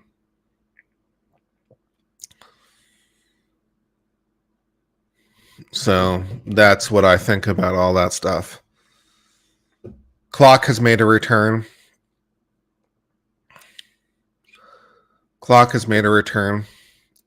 So Clock, not yet dead.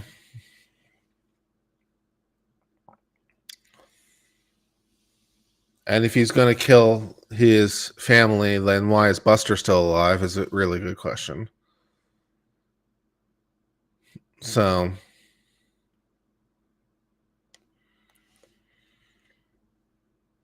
wife was having beach house appraised. He knew nothing of that. I don't know what that means. I don't know what that means or how that relates to it. His wife was having the beach house appraised. Why? It's just not clear what the connection is.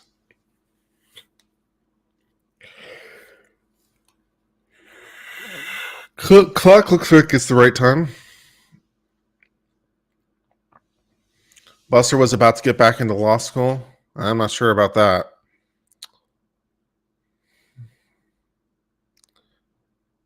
The fact that Bentley, I think you have it right. I think that's right. Let me see if I can put your chat on screen. I can. Exciting. The fact that chat has to speculate so much to say he's guilty means state isn't doing their damn job. Yeah, that's right. The fact that you guys are having to speculate and guess means that you don't know. It's not that your theories are necessarily invalid. It's just that we don't know, and that's kind of the problem, in my opinion, as to the thing. Just a friendly reminder, by the way, if you want to join and become an uncivilian, you can hit that beautiful join button. If you don't see the beautiful join button, you should be able to hit that link, and that should take you to the right place to hit the join button, which you can do for a mere 99 cents. You get cool scales by your name. Your name becomes green. That's fun. You get some emojis. That's fun. And you help support the channel, which is even more fun. So if you could do those things, that would be awesome. Teener says, I think we're waiting for the shoe to drop and it hasn't yet. Yeah, that's been basically the overall thrust of the last 2 weeks, waiting for a shoe to drop, and it just doesn't. And I'm getting a little bit impatient. I have to be honest.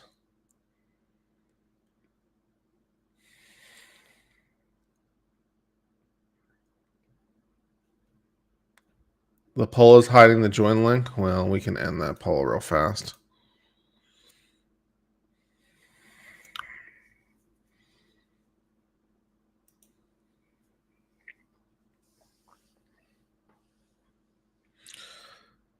Jojo says, I'm wondering if Maggie was at the kennel telling Paul what was going on with the money. Could he grabbed the gun from Paul, killed, went back to the house? If this is a spontaneous crime, it makes it even more unbelievable because he really did a fantastic job of cleaning everything up. It would be hard to do because the time frames are so tight, right? If this is a spontaneous crime, right? He grabs the guns and shoots them, and also where's the shotgun that he shot him with? All right, if this is a spontaneous crime and Alex Murdaugh managed to clean it up this well, that is just amazing. That is implausible. Even if you plan it out, trying to get it this right is difficult because there's just a lot of things. It's really hard. You know. The very next day, SLED is at the house and they can't find the bloody clothes. There's no blood in the showers. They can't find the guns. Brentwood Chick gets $20. You see that Hogue may be going home soon. That is good news for sure. Thank you very much for your $20 super chat. Thank you.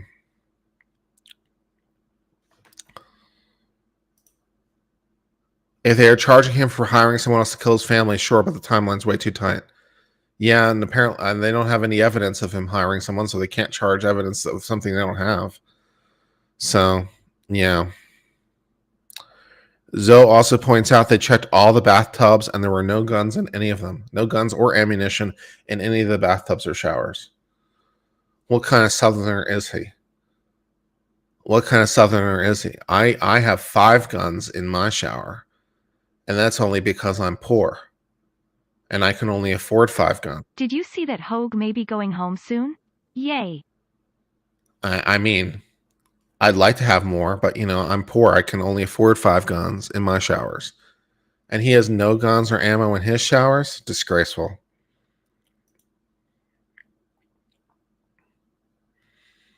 Who's Hogue? Richard Hogue of Hogue Law,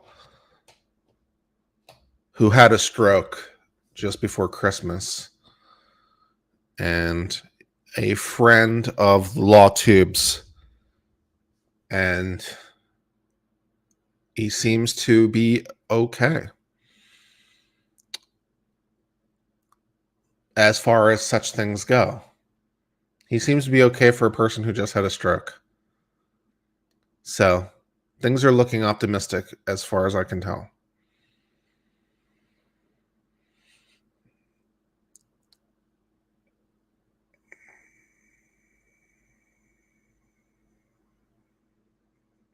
You keep them in a cabinet, but you live in Pennsylvania? Goddamn Northerners with their fancy cabinets.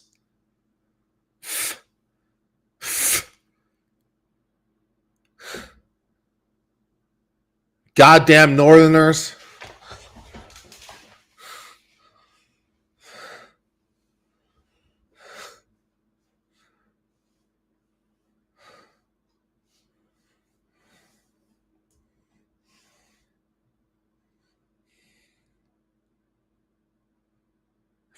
Yankees.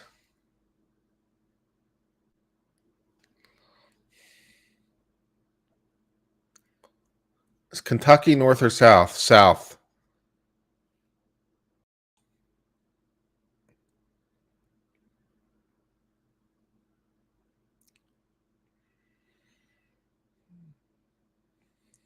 Ohio Yankee here.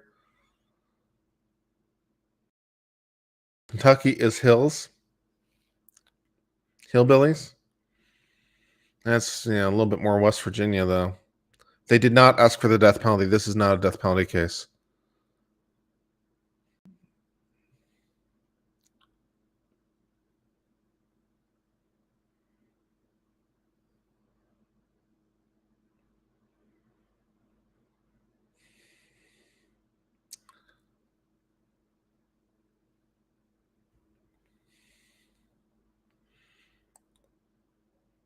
What do I think of Branca's theory tying this to the girls' killing?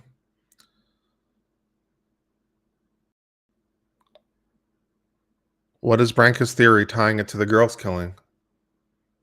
I'm not sure what you mean.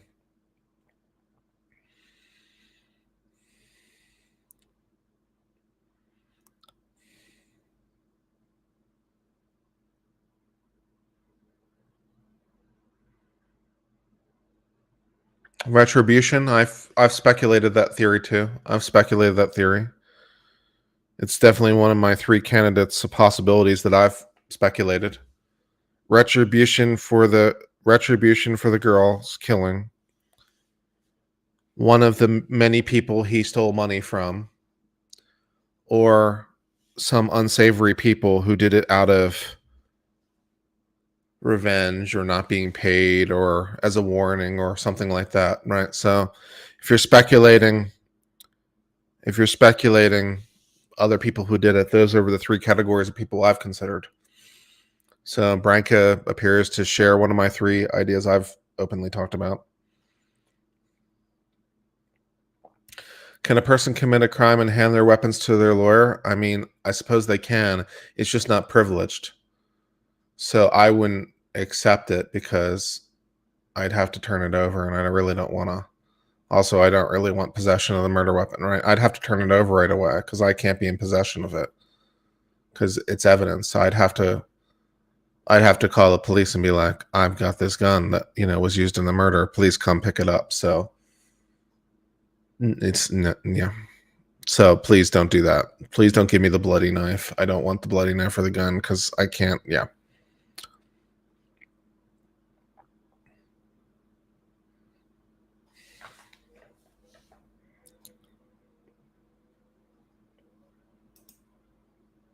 Police news reports say police hired a hitman for the killings. I know nothing about that, Jay Wilbur. I know nothing about that.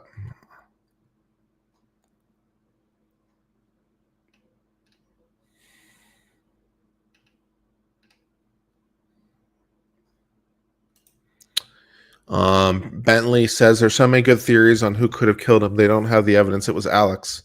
Send him away forever on fraud. They've got nothing for this one. I tend to agree.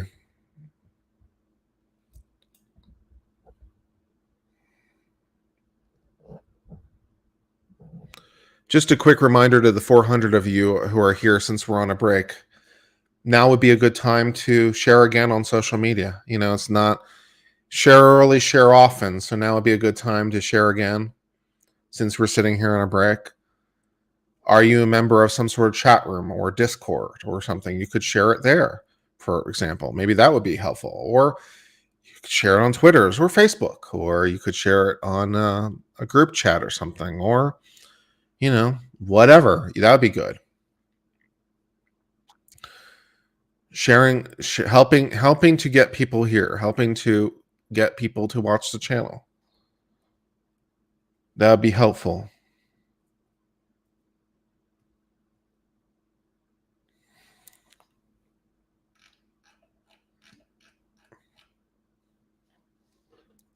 Does this case has less evidence than OJ at the moment? Yes, I think so.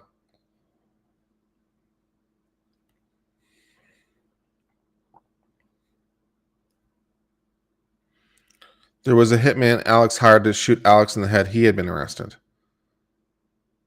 Well, okay. I suppose you could charge Alec with conspiracy to commit suicide. I guess. So, all right. Call your next witness. State calls Carson Burney.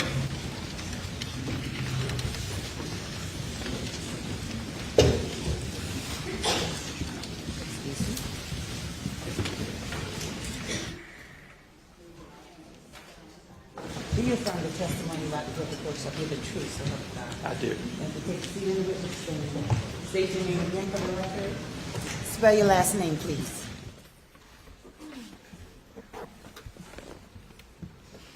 Carson Burney, B-U-R-N-E-Y. Morning, Mr. Burney. Good morning. Still morning, just barely. It is. Where do you work, Mr. Burney? I work for the South Carolina Attorney General's office. And what is your job and title at the South Carolina Attorney General's office? I am the forensic accountant in the State Grand Jury Division. All right. And how long have you been a forensic accountant? Approximately a year and a half. All right. And what do you do as a forensic accountant for the State Grand Jury? As a forensic accountant, I identify, compile, analyze different financial records to include bank statements, credit card statements, loan documents. I also trace assets from source so far, to all ultimate this proves disposition. is that AM is a terrible person, and there are many people that would have a motive to hurt him by hurting his family. I agree, Sparkly. I agree. The connection to the murder is way too thin for me. All right. And what did you do prior to serving as a forensic accountant for the State Grand Jury? In 2019, I joined the South Carolina Department of Revenue as a sales tax auditor, and I was there for a little over 2 years. There are a variety of other niceties, but because it's an in-camera hearing, we'll cut straight to the chase. As a forensic accountant for the State Grand Jury Division, have you reviewed any documents in relation to a Richard Alexander Murdaugh? I have. And what sorts of documents have you reviewed in relation to that gentleman? Similar documents, as I mentioned earlier, they would include bank statements, loan documents, wire information, money orders, and other various things. And what were you asked to do in relation to those documents?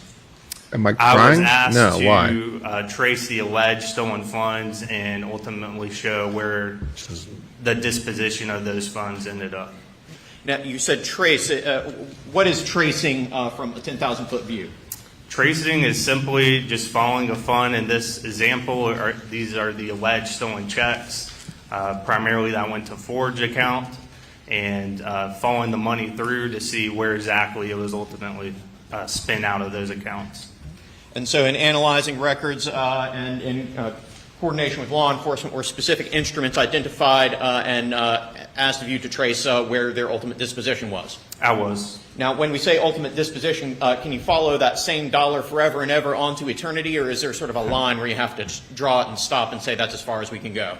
You have to draw a line. Obviously, you could follow money forever, and forever, but for the purposes of my analysis, I looked at when they ultimately went out of an account controlled by Alex Murdaugh. Did you also draw any lines when they went into any sort of loan statement or credit card statement or anything like that? That's correct. If it was a credit card payment or a loan payment, I would stop there for that particular trace. And have you prepared documents reflecting the conclusions that you reached upon tracing those funds? I have. Thank you, Dees. Right. Asked And for the gift very membership. briefly, It's there's a very variety kind of you. different Thank ways you. to trace money. Is that correct? That is correct. And just very quickly, which methodology did you apply in tracing the funds? Right. So you do have to have some rules when you are tracing funds to stay consistent. So the method I used was a first in, first out method. And what is the first in, first out method? It's exactly like the name implies. The first money into an account would be the first money out of an account. I'm showing you a document that has been labeled for the purposes of this in-camera proceeding as it states Exhibit 373. Very briefly, do you recognize this document?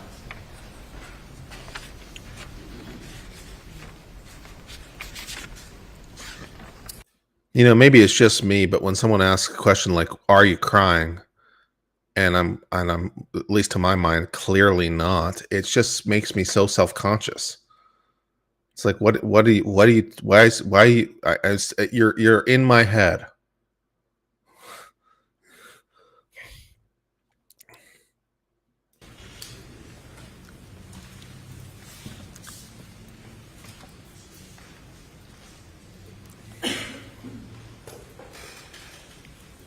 And Mr. Birdie, can you see that? I can. All right. And so explain very briefly here at the top, what is this green table at the top? The green table at the top indicate the three instruments I was tracing. So the first being a check in the amount of $192,000. Hey, T-Spiracy, how are you doing? Nice to have you here, by the way. Or a negotiated date of March 10th, 2021. Second, a $375,000 instrument that was ultimately negotiated on March 23rd, 2021. And the last is a instrument in the amount of $225,000 that was ultimately negotiated on April 20th, 2021. And there you can see the bank number, account number that it was deposited into. And what were the last four digits of that bank account that it was deposited into? 6779. And what was the descriptive holder of that account? Alex Murdaugh. And what's that next column, the from column? The from column is where the check was from, and you can see it was a Wilson Law Group IOLTA account. And in preparing this document, did you have to review a considerable amount of bank records in order to prepare it? A lot of bank records. A lot of bank records. Yes, sir. And specific instruments, correct? That is correct. All right, and down here below, what is this blue table? The blue table is a pivot table, which is just a summary in Excel. That shows the ultimate disposition of where that money went, and you can see at the bottom it will total out to the initial amount of money that went in. All right, and not to call it any too many specific transactions because we are in an in-camera hearing, but we have here, for example, C.E. Smith, $507,561.63, and then the number 26 next to that. Can you briefly explain what those different columns stand for? So the first column, you can see where it came out of the bank account. Those descriptors are what was written on the check or what was done with the check, as you can see with cash withdrawal. And then the total amount is in the total column. And then finally, you have the number of checks in the last column. And then another name that we have here is what appears to be the name of an attorney in the amount of $150,000. Am I reading that correctly? That is correct. And then we have it broken down into two separate subsections. What is the distinction between those two different subsections? Just different bank accounts where the money was ultimately disposed. Money would transfer from one bank account to another bank account. So I try to differentiate those two different accounts. And I jumped ahead of myself a little bit getting into this first tracing exhibit, but just generally speaking, upon your review of all of the different bank accounts associated with Alex Murdaugh, what was the general flow of funds? Did they primarily go into one bank account, or did they go into one bank account and then into others, or how did it work? So with the forged checks, typically they would transfer out to other accounts. Alex Murdaugh had a few different Bank of America accounts in addition to the Palmetto State bank accounts. They would go over there as well. So he had a bank account at Bank of America that was labeled Richard Alexander Murdaugh Forge. Is that correct? That is correct. And did he also have another bank account at Bank of America that didn't have any mention of Forge? Is that correct? That's correct. The second bank account you're talking about appeared to be a personal checking account just in his name. And so would money go into one account and then into that checking account, or would money go into directly that checking account, or both? So it depends on the instrument. For example, these three checks went into his personal checking account because they were named to Richard Alexander Murdaugh. And so here, coming out of that Bank of America account ending 6779, that is the checking account, ultimately $747,000 out of the $792,000 was dispersed. Is that correct? That is correct. And then, and how much was dispersed after being transferred into Palmetto State Bank account 6092?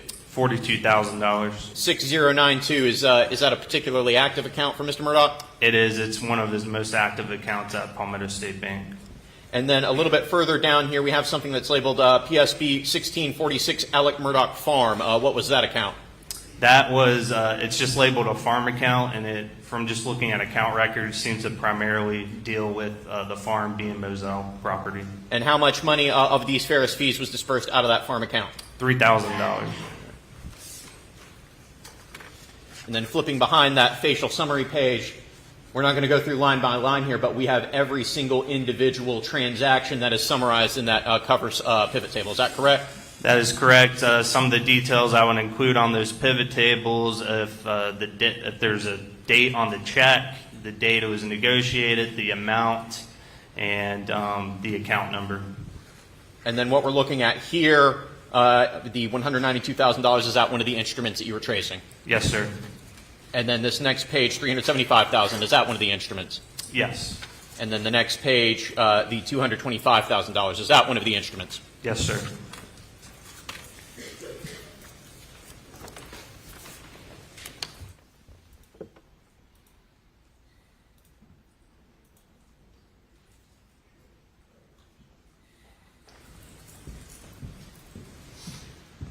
Mr. Bernie, I am showing you a document labeled at this time as State's Exhibit 374. Do you recognize this document?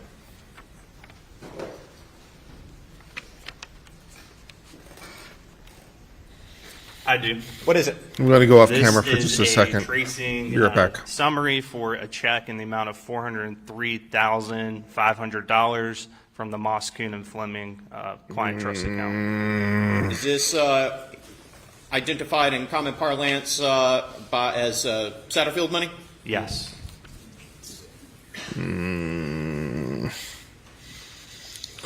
It's a little bit tiny. I'm going to see if I can zoom in just a bit. Never mind. We'll just stick with this. Why does it matter? Right, so, on what date was that $403,000? Why does it matter? January 9th, 2019. He's a thief. And I got it. how much money Why we're do I talking care? $403,500. All right. And then how much was ultimately, into what account was it deposited? It was deposited into the Forge account ending in 7625. And in descriptive terms, which account is that? The Forge account. The fake Forge that account. was DB, yes, sir. All right. And from that account, were any funds ultimately dispersed? Yes. How much? 7625, you can see a cash withdrawal in the amount of $12,500 Right. over two different transactions. But otherwise, was that money moved into other accounts? Yes, primarily yes. And from the Bank of America checking account, how much money was ultimately dispersed? $3,970.07. And then was that money further transferred into other accounts? It was. Which account was it primarily transferred into? Into the account ending in 6092 at Palmetto State Bank. And out of that Palmetto State Bank account, how much money was ultimately dispersed? If you could move it down a little bit. There we go. Looks like $387,029.93. I'm not going to go through all of these payments that were made, but there's a cluster of payments here at the top: payment to loan, payment to loan, payment to loan. What are those, generally speaking? Those are loans that were held at Palmetto State Bank that were under Alex's name, at least some of them in part, some of them solely him. These guys items in know parentheses, are those just sort of that Alex descriptors Murdaugh of those particular loans? might have Yes, taken some they're money for my that notes, wasn't his? Did so you I guys could know that? identify which loan number went Did to you guys hear which loan. that Alex And you Murdaugh specifically reviewed the might loan have documents in diverted relation to some each of these loans, funds correct? Yes, sir. that were So you're due familiar with the supporting clients documentation and for what they maybe were collateralized misappropriated by? some Yes. money and possibly So here at the top, took we some have some a loan monies for that Red didn't. Deer, Did you correct? guys That know is correct. And a that? payment on that in the amount Have of you guys heard that $47,000 rumor? some odd dollars. Yes, sir. And then for Zero United in the amount of $55,684 and some change. Is that correct? That is correct. And then a payment on a Moselle loan. Is that correct? Yes, sir. And how much was that one? $65,238.92. And then a payment on a GMC Yukon. How much was that payment? $75,099.35. And how much was paid on this Moselle note? $104,056.51. And then once again, as with before, in these yellow tables, you have the specific transactions that you traced using that first in, first out method, correct? Yes, sir. And is this the instrument that you traced? Yes, sir.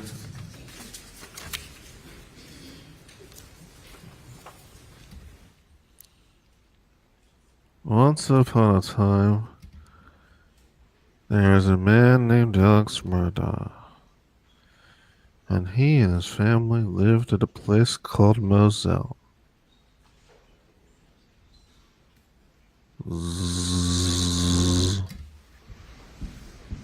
I'm showing you a document labeled as States Exhibit 375. Do you recognize this document?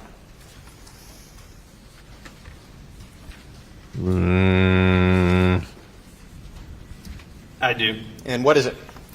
This is a tracing summary of a check from the Moss, Kuhn, and Fleming client trust account roughly in the amount of $2.9 million. Earth below And when was this instrument deposited? That was May 15th, 2019. And you indicated it was roughly $2.9 million? Yes, sir. And into what account was it deposited? Into a Forge account ending in 7625. Can't read my, no, you can't. And here we have a read summary my table of all the various expenses of face. that $2.9 million funded. Can't read my, can't read my. The sum total, this first account appears to be the farm account. How much money was ultimately dispersed from the farm account? $147,247. This next one would be for the checking account, is that correct? That is correct, ending in 6092. And how much money, this one's a long one, so we have to flip over. How much money was ultimately dispersed from that checking account? $1,429,753. And this next one says 6649. Is that an additional account at Pembina State Bank? That is another checking account under the name of Alex Murdaugh. And how much was ultimately dispersed from that account? $13,000. And then here we have 6779 BOFA. Is that the checking account at Bank of America? That is a personal checking account at Bank of America. And how much was ultimately dispersed from that account? If you scoot it up just a hair. I keep looking down and you're looking up. My bad. $1,208,449.89. All right, and to identify just a handful of specific transactions or specific individuals who received some of this money, here we have a C.E. Smith. We actually have a variety of names here. In reviewing the instruments, did you see any sort of pattern of differentiation of checks all going to the same person? I did. I saw it in different names. Just off the top of my head, it was over 10 different variations of that name. Okay, but all of those different variations, to your understanding and working with law enforcement, who is it your understanding all those checks refer to? Curtis Edward Smith.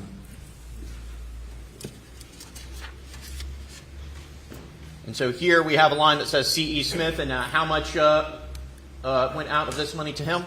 So under the name C.E. Smith, $132,687.03. And over how many instruments was that money effectuated? 24 different instruments. And then a little bit further down, we have a Curtis E. Smith. And if I can read lines correctly, how much money was dispersed under that name? $56,765.48. And over how many instruments? Your highlighter's covering it by 12. And the next name down, Curtis Eddie Smith. $6,404. And that was a single instrument? Yes, sir. Curtis Edward Smith. $4,725 over one instrument. And Curtis Smith. Curtis Smith, $23,823.03 over 4 different instruments. We additionally had a payment to a credit card here in the amount of how much? $7,570.50. And did you ultimately get the records of that credit card? I did. Did you attempt to trace any further what specific purchases that money went to? I did not. I just ended at the payment to the credit card for my own sanity, primarily. And here we have Randolph Murdaugh III. How much money went to Mr. Murdaugh? It was $385,000 in one instrument. And then additionally, right below that, we have the name Scott Harriet. How much money went to Mr. Harriet? $84 over one instrument.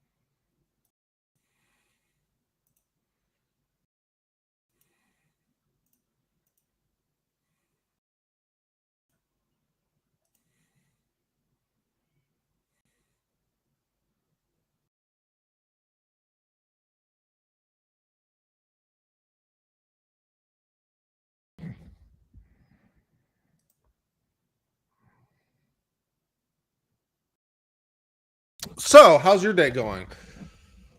Welcome to Uncivil Law, where we learn through the misfortunes of others. I'm Uncivil Law. We're here to adjudicate the financial crimes of Alex Murdaugh. Apparently, as it turns out, the evidence that Alex Murdaugh committed some financial crimes is pretty solid. State really seems like they're making their burden on the financial crimes of Alex Murdaugh. Wow. I will expect a conviction from this jury on the financial crimes of Alex Murdaugh.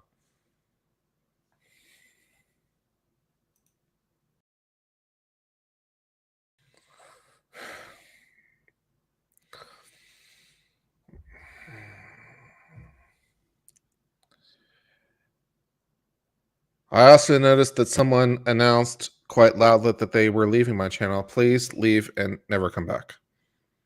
Thanks. I'm your defense member that took a thing on the trial. Look, guys, been doing this 10 days. I think my patience is pretty good, but it might be running a little thin after 10 days. Wow, what a horrible bastard I am. I think my patience is running a little thin. I think I'm running a little bit low on energy and tolerance for bullshit after 10 days. Wow. Your Honor, we'll see if we can accelerate this process a little bit. Oh my God, really? You promise? Mr. Birney, I have handed you a series of exhibits starting with states 376 and ending in states 397.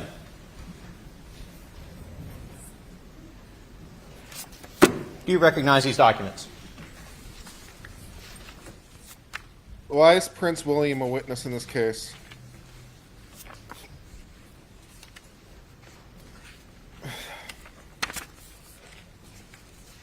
Did the Queen commit the murders? Did the Queen commit the murders as part of the plot to regain South Carolina as a British territory?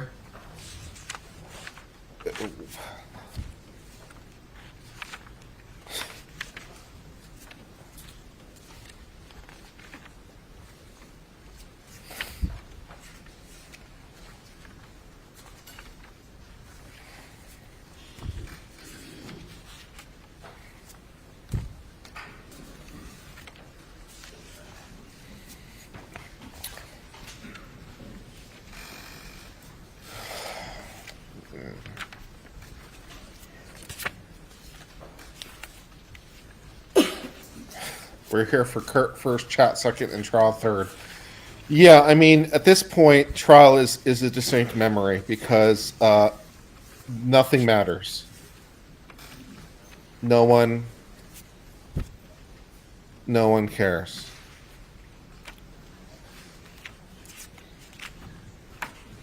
I do. And are all of these exhibits from 376 to 397 documents that you prepared tracing the flow of funds? I blew this wide open.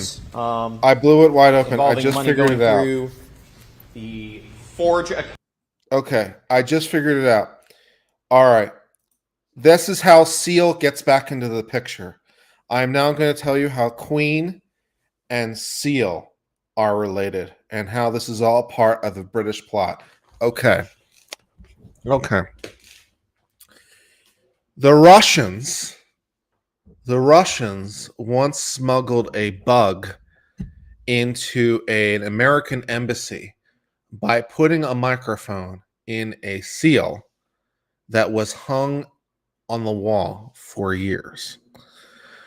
In the same way, British intelligence, James Bond, on behalf of the Queen, has smuggled in a tracking device into Seal as part of a master plan of reclaiming this territory on behalf of the British Empire.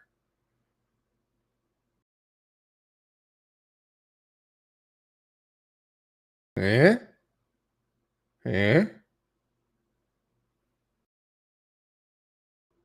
Eh? Okay. account. Your Honor, if I understood correctly after briefly conferring with counsel for the defendant, that they would be willing, for the purposes of this hearing, to stipulate to the admissibility of these documents for the court's in-camera review. Have I stated that correctly? You have.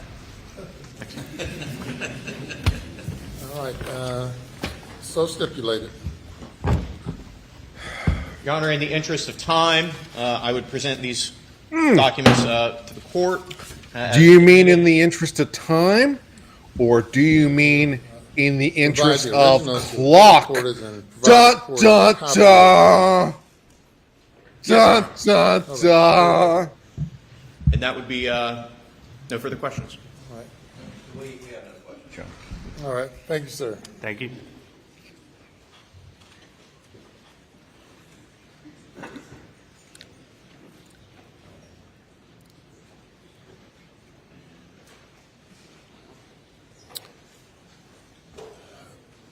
State ready for the jury, state and defense. Your Honor, 1 moment, please.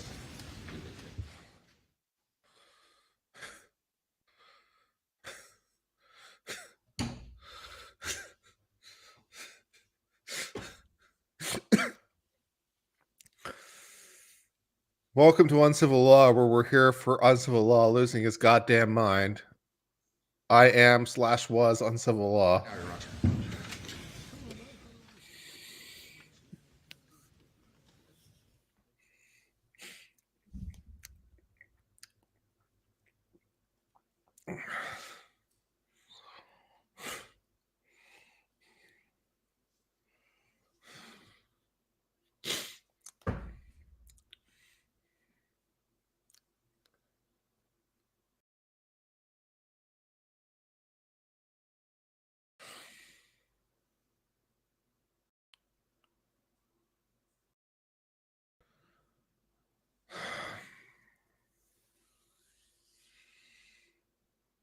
Is he going to rule on admissibility? I don't know. I don't know. I don't know what's going on. Okay, if you bring the jury. I don't know.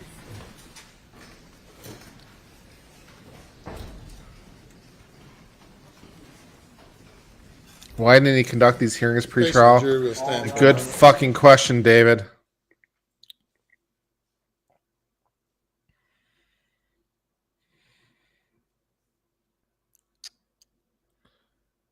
Maybe I can get some of those. Maybe I can get some of those opioids from Alex Murdaugh, because right about now that might help a lot in taking the edge off. The opioids sound pretty good.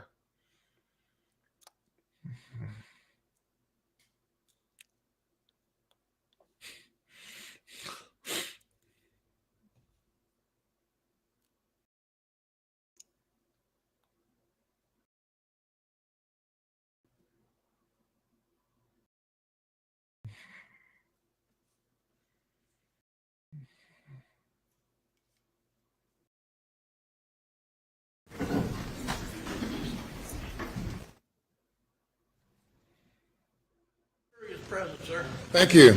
Be seated.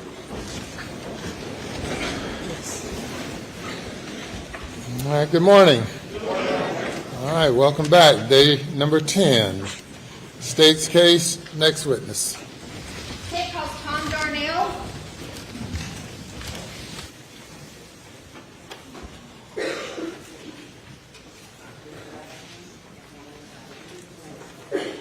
Court in this trial shall be the truth so help you God. I do. Take a seat in the witness stand. State your name again for the record. Spell your last name.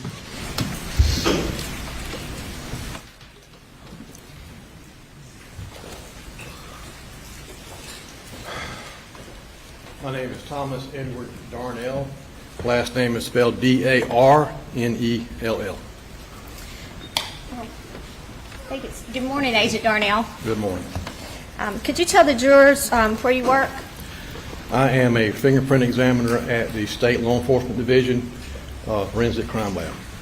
And how long have you been a fingerprint examiner for SLED? Approximately 30 years. Can you tell us some of your training, education that you've had? Yes, ma'am. To begin with, I have a Bachelor of Science degree in Criminal Justice from University of South Carolina, where I graduated in 1982. I started my employment with the Richland County Sheriff's Office in Columbia, where I was employed for about 8 years. I started my career at SLED in 1990 in the Lake Print Crime Scene Department. During that time, I completed an in-house training program that dealt with all aspects of the fingerprint science. I've attended a number of courses across the state, as well as out-of-state courses that dealt with all areas of fingerprint science, to include how to process evidence for fingerprints and how to compare fingerprints. And I also trained under the FBI Academy in Quantico, Virginia, in the same area of fingerprints. I've also trained other examiners to do the same job that I'm doing today.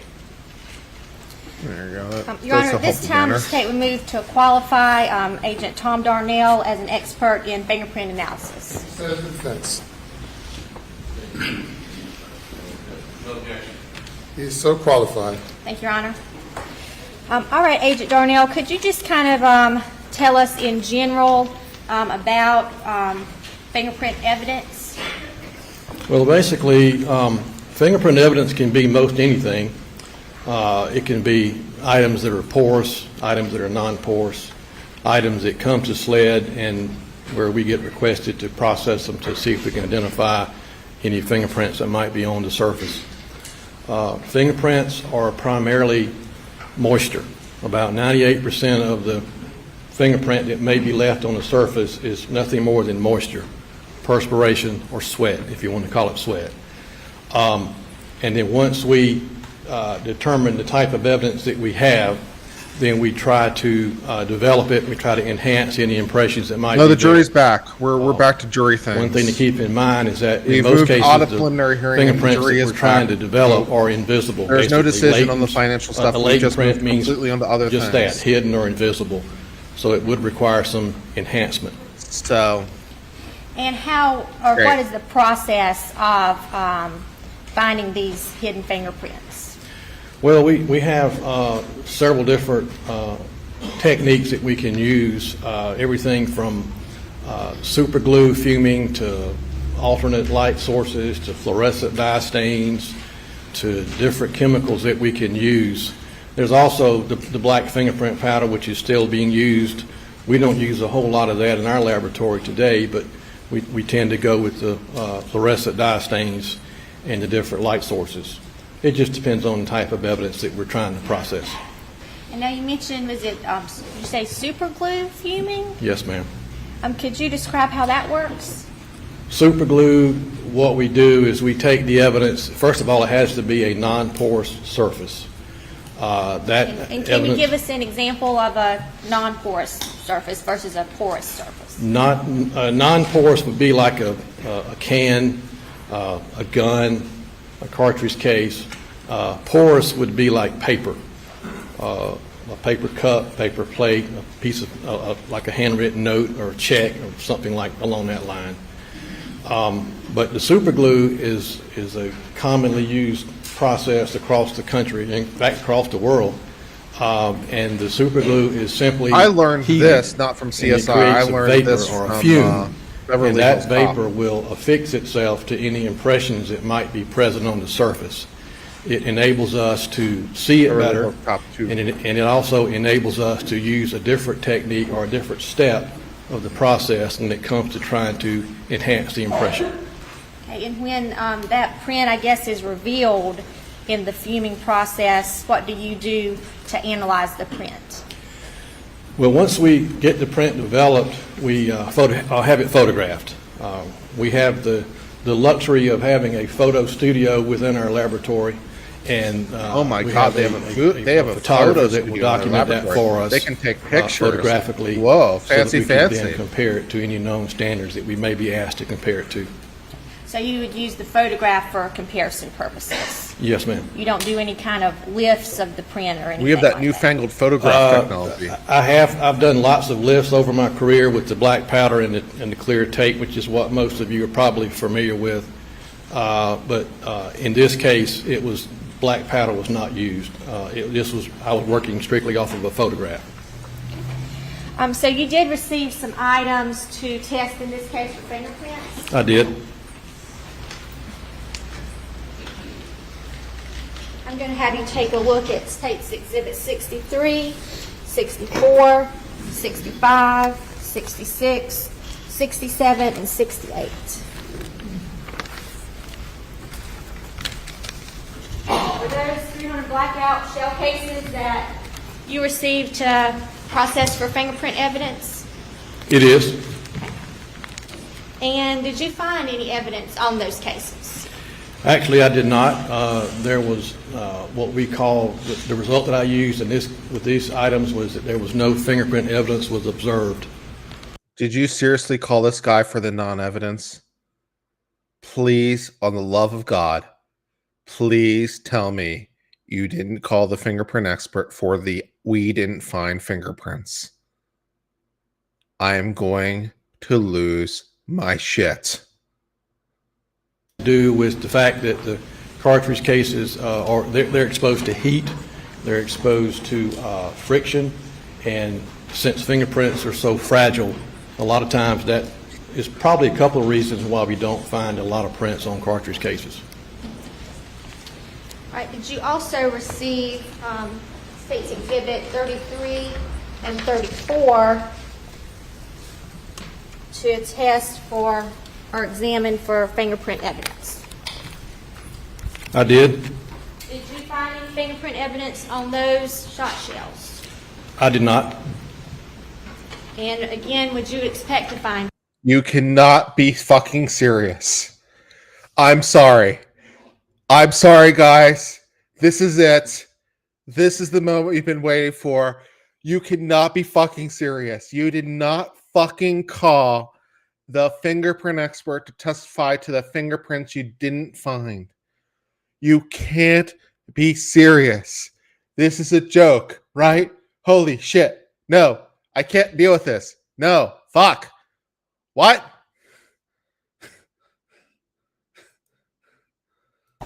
I can't recall that I have developed anything that I can identify. I have developed ridge detail or I have developed fingerprints on cartridge cases, but I can't recall honestly having a case where I was able to actually identify it.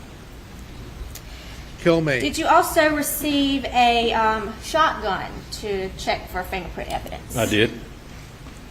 That being State's Exhibit 4, a Benelli Super Black Eagle 3. Did you find any fingerprint evidence on that weapon? I did not. What else did you do with that weapon?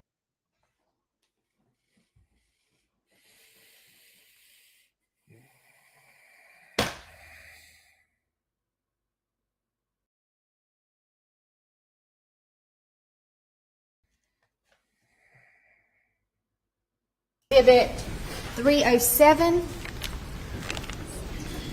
Are those the swabs that you collected from that shotgun? Yes, ma'am. It has the date that I collected it. It has my name and my initials and on the envelopes as well as on the seal. Your Honor, at this time we will move case 307 into evidence. The swabs from the shotgun. Why? I'm not sure which shotgun. From the Benelli that was recovered at the scene. Mr. Murdaugh had. Yes. No objection. Submitted. And do you recall where on that gun you collected those swabs? Yes, ma'am. Could you tell the jury? If I could look at my notes real quick. I Wait a second. swab. Is this the shotgun that Alex Murdaugh grabbed the night of the murder to like greet the police with? I wonder whose DNA is on the shotgun that he was holding. Involving guns, shotguns, pistols. With the amount of evidence typically they're swab not the finding, trigger do you think separately. they've been paid off to not find anything? To possibly get a print on the trigger as who might have last had their finger on the trigger.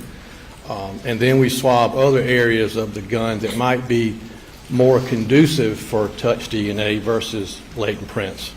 Anytime we get something that we have a latent print request and a DNA request, we have to try to determine which area to swab, which area is typically handled by someone that might give us the best chance for any type of forensic evidence, whether it be DNA or latent prints.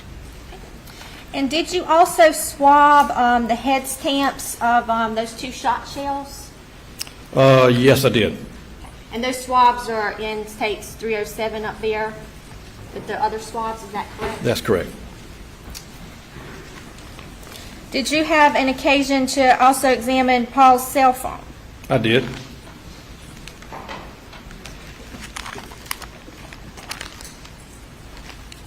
Any chance you found Paul's fingerprints on Paul's cell phone? I'm going to hand you State's Exhibit 309. Are those the swabs that you collected from Paul Murdaugh's cell phone? These are swabs that I took from a cell phone. I don't know for sure whose phone it was, but that's great. These are swabs that I took from the phone. Not sure whose phone it was. That's not important item information 25. in any way. And could you refer to your report to tell us what item 25 is listed as? Item 25 is listed as a one iPhone cell phone, black in color with a clear case. Your Honor, at this time, the state would move to admit State's Exhibit 309. No objection. Did you also examine that cell phone for fingerprints? I did. Did you find any fingerprints on the phone? I did not find anything that I could identify. I found a very small amount of fingerprint evidence on the phone. The result that I had to render was what we refer to as no value for comparison, which what that simply means is that there was the evidence of someone's fingers having come in contact with the phone. I am losing my mind. I am losing my goddamn mind. We brought in a fingerprint expert to testify to fingerprints we didn't find. I am losing my goddamn mind. In this case. Yes, ma'am. That would be a .300 blackout rifle, a Mossberg shotgun, a Browning shotgun, and another Benelli shotgun. That's correct. Did you find any fingerprints on any of those guns? Nothing that I could identify. Again, the result of no value for comparison was the result that I reported. And if a gun has a camouflage print, for example, would that make it harder to find fingerprints on that weapon? Well, not necessarily. We have some very bright lights that we would use to help us pick up anything that might be on a camouflage type surface. Keep in mind we're spraying a fluorescent dye stain prior to using the light source, so that does help us see the prints much better. There are some areas on these shotguns that were like textured, which would not be very conducive to prints. But as far as the camouflage area, it makes it a little harder to see, but we do have the means to be able to analyze it thoroughly. Okay. And these items that we've been talking about, when you process them for fingerprint evidence, you use the super glue fuming method? Yes, ma'am. While you were processing those guns, did you collect swabs from each gun? Yes, ma'am. I'm going to hand you State's Exhibit 308, if you take a look at that. Yes, ma'am. These are the envelopes that I placed the swabs from the shotguns. It's got my date and initials and where it came from on the shotgun. Your Honor, at this time, the State would move State's Exhibit 308 into evidence. No objection.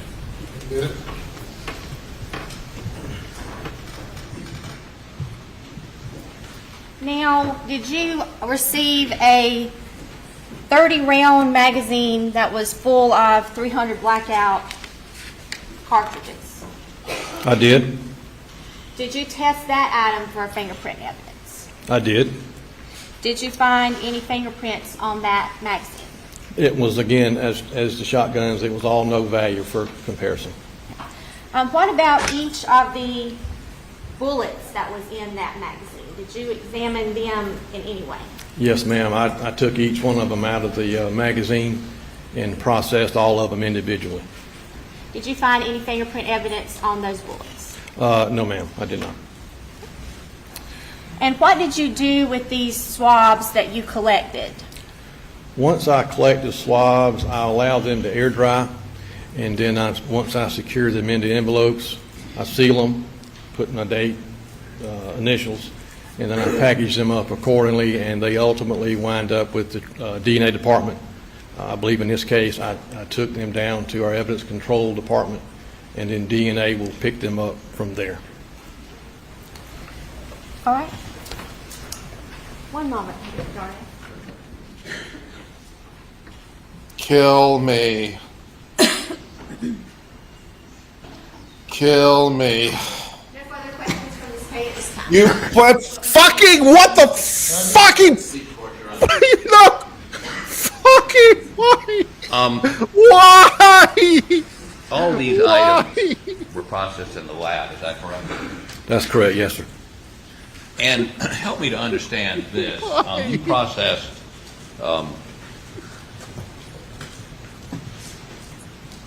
3 shotguns? I believe that was right, yes, sir. You processed, were any of them loaded with shotgun shells? I don't recall them being loaded. So you did not process any, if they were loaded, you didn't process any of the shells in them? Normally, when a weapon comes into the laboratory, it's cleared and unloaded prior to it getting to our laboratory. So, had they been unloaded, I would have, or had they been loaded, they would have been unloaded prior to me receiving them, and I would have processed what had been inside the weapon at that time. So the weapon we identified earlier as, let me get the glasses on here, as, I may have left it on the table. I apologize.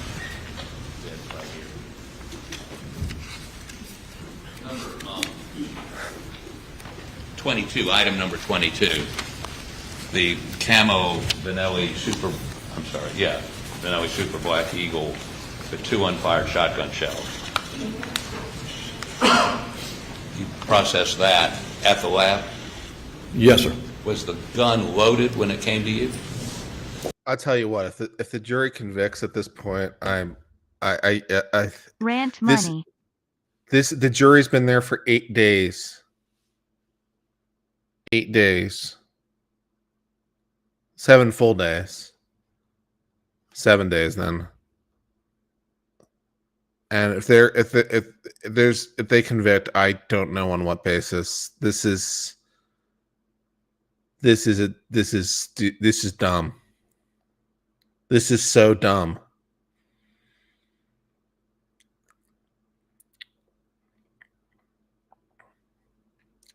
We have an absence of evidence. There's a whole nother kind of evidence. You've got to be fucking kidding.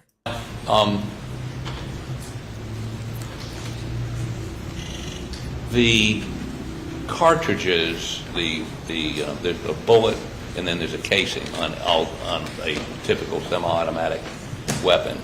Were you ever asked to? You were asked to process the ejected cartridges that were involved in the murder, correct? The 308s. I mean, the 300 blackouts. Yes, sir. And those had been fired. And what you indicated that once a bullet or a shotgun shell had been fired, it heats up. Is that why you can't get a fingerprint off of it? Well, that would be one possible explanation. Heat, friction, they're on the ground. You know, weather can have an effect sometimes if it's raining or if it's hot or cold. There are lots of things that could have an effect on whether or not a print would be left. And I think your testimony is that if not rarely, never found fingerprints on an expended casing. Is that correct? Well, I wouldn't say rarely, never. I know of cases in our laboratory that have been where they have been able to identify prints on cartridge cases. It just doesn't happen very often, but it does happen. Okay, but then you processed a number of, there was a magazine with a number of 300 blackout shells that had never been fired, correct? Yes, sir. Bullets, I'm sorry. That's correct. And that's a piece of brass, right? Yes, sir. I mean, is a piece of brass conducive to fingerprints? Yes, sir. It can be, yes, sir. Any evidence these bullets have been wiped or something, or just? I mean, please explain to the jury why you wouldn't normally get fingerprints off of a piece of brass, a unspent bullet. Why is that? Well, you got to keep in mind that a latent print is nothing more than, or mostly moisture. They're very fragile. It doesn't take much to wipe a print off of the surface. The cartridges I think that you're speaking of were in a magazine, so they've been shoved into a magazine, and then you got to get them out. So you got friction there going on, but any surface that's smooth and fairly clean and not corrugated or textured can be conducive to prints. I have developed prints on cartridges before. It just doesn't happen very often. Again, it's a brass surface, almost a polished brass surface. Did you say because it's mostly You want me to talk, Jen? Is there some oil involved in that? You want me to talk? From the finger? I'm still trying to find the will. Well, you could have, as far as the coming from your fingerprints, from the fingers, or well, from. I mean, the finger that. It's always just moisture. It's mostly 98 to 99% moisture, and then you might have some other substances mixed in there. But it's mostly just sweat is what's left behind. You do retrieve fingerprints occasionally. I'm not sure. Find fingerprints on things. Oh yes, sir. I've developed quite a few prints in my 30 years of doing this. And once you develop a print, you can compare it based on how many points you have to do a comparison to make a match. Well, there's no set number in this country where you have to have a certain minimum number of points. You just have to have a sufficient amount of clarity and to be able to determine that an impression was made by a certain individual. Okay. Did you ever go to the scene of these murders? No, sir, I did not. You were not called out that night? No, sir. So the forensic folks that went out there, to your knowledge, did they throw any powder down? Did they do anything to find any fingerprints that night? I honestly don't know.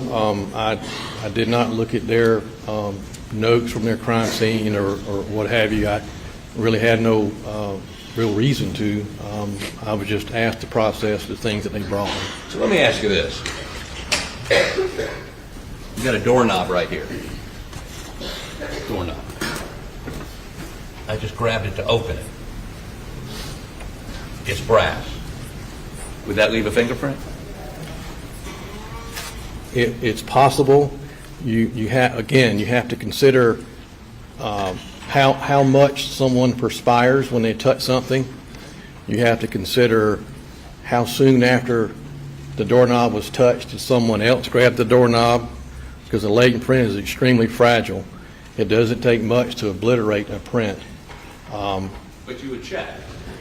If you were on the scene, you'd look. If I was on the scene and I felt like that area was accessed by someone, I probably would have checked. Yes, sir. I mean, if it appeared that there had been a shotgun blast to the victim inside a room behind that door, and you didn't know whether the door was open or closed before that person was shepherded in there or walked in there, you would want to at least look at the knob, right? Yes, sir. I probably would, but I was not on this scene, so I don't really know exactly what all they had going on. So, but if with your scenario that you're speaking of, yes, sir, I probably would have checked. And you would expect to see notes somewhere from the crime scene folks that they looked at the doorknob. But you can't just eyeball it. Don't you have to put some powder on it, or don't you have to put something on it to raise the visibility of the fingerprint?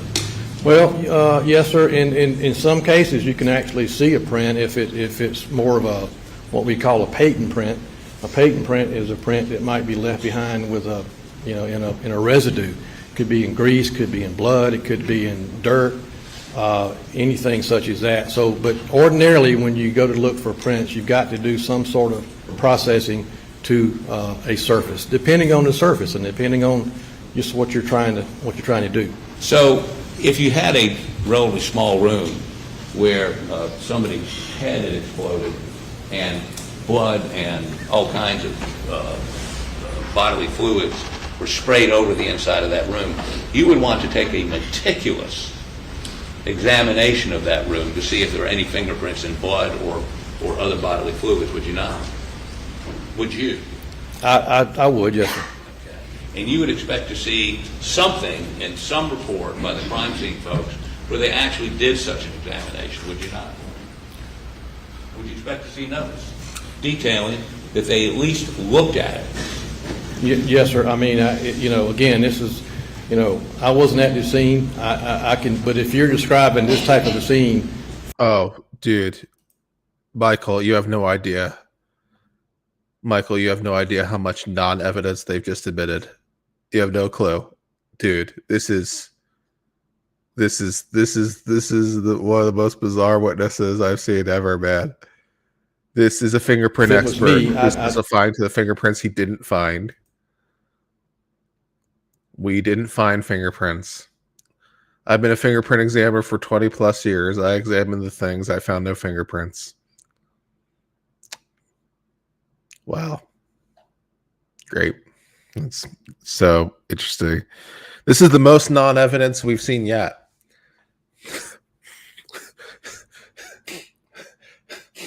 This is the most non-evidence we've seen yet.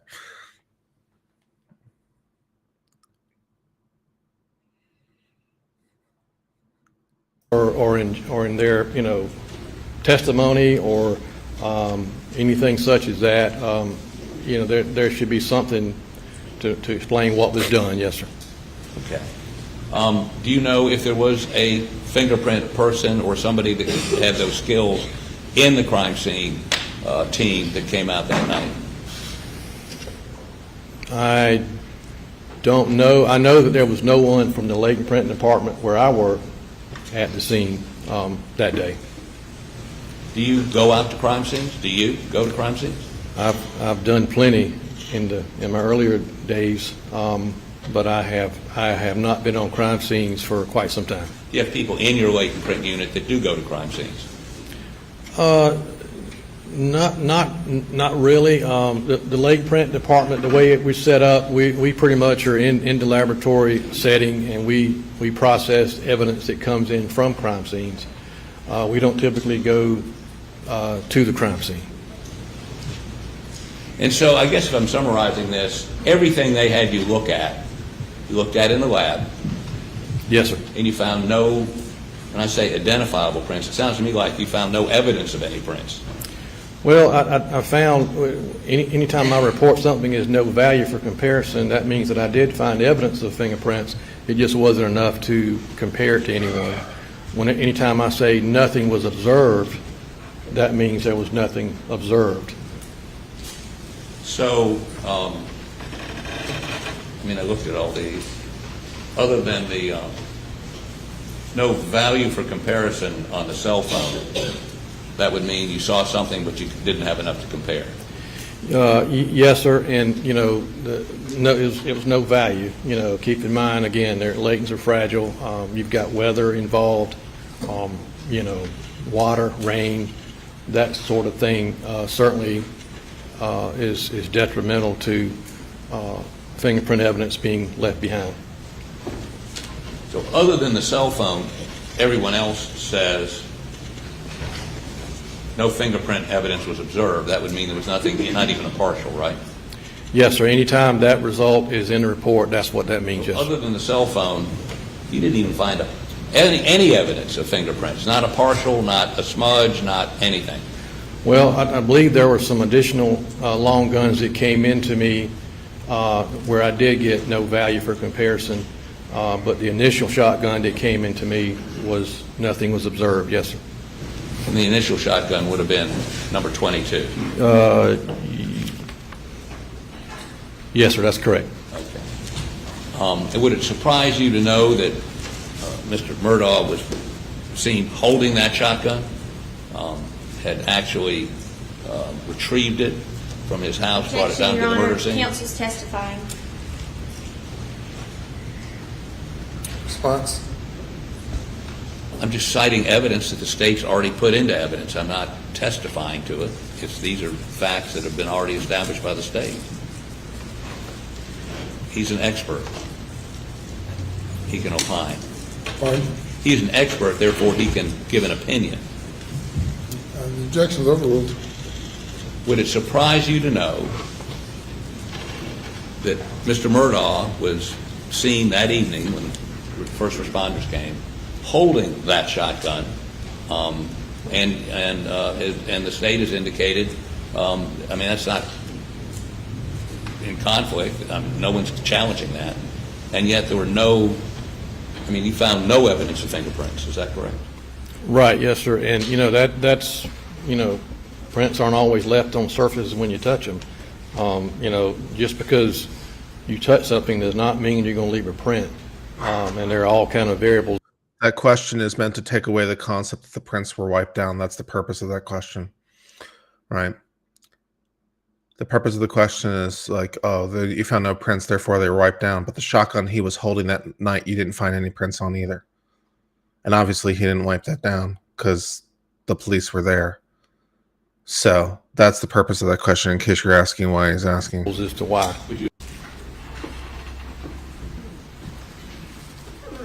So that question was intelligent. Most of the other stuff has been bullshit. Thanks. There are no more questions. Read that right. That was a waste of everyone's time. Agent Darnell, you were previously lieutenant of crime scene. Yes, ma'am. I was actually promoted to lieutenant over the Lake Print Crime Scene Department in 1998, where I was in that role for about 6 years. And in your experience in that position, are crime scene personnel trained to look for fingerprints at a crime scene? Yes, ma'am. Back when I was a lieutenant over the crime scene department, we used to do the crime scene. We did the printing. We did. Right everything. about now, I really want to know what Now Emily D. Baker thinks about all this. It's two separate departments. We have a lake print department. I want and we have to know a what crime scene Emily department. D. Baker thinks about Crime the scene department, as I non-evidence. understand it, they are trained in how to process crime scenes, which Because would include she was a prosecutor for a long period of time. I wonder if she ever called an expert to be like, we didn't find anything. I wonder if that's a thing. In other words, if it that was something that was normal large thing. and not able to transport it back to the laboratory, Emily D. Baker's losing it? they do Excellent. get some That's good training in how news. to process for prints. I'm glad to think we're of one and the same mind on this one. And with such a bloody scene, did you get any bloody prints in this case? I was not submitted any bloody prints in this case. Thank you. Nothing further from the staff. Thank you. Nothing further, Your Honor. Thank you. You may step down. Thanks, sir.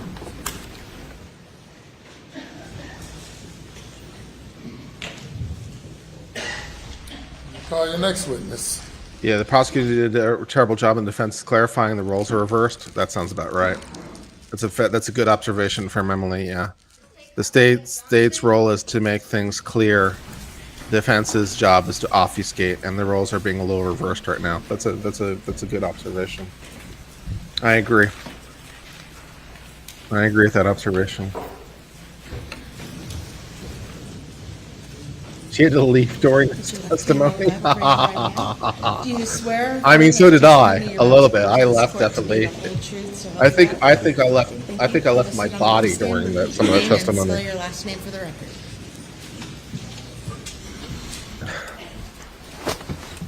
Blake Johnson, last name John. Blake, would you also like to testify to the non-evidence? Hi, Agent Johnson. Hello.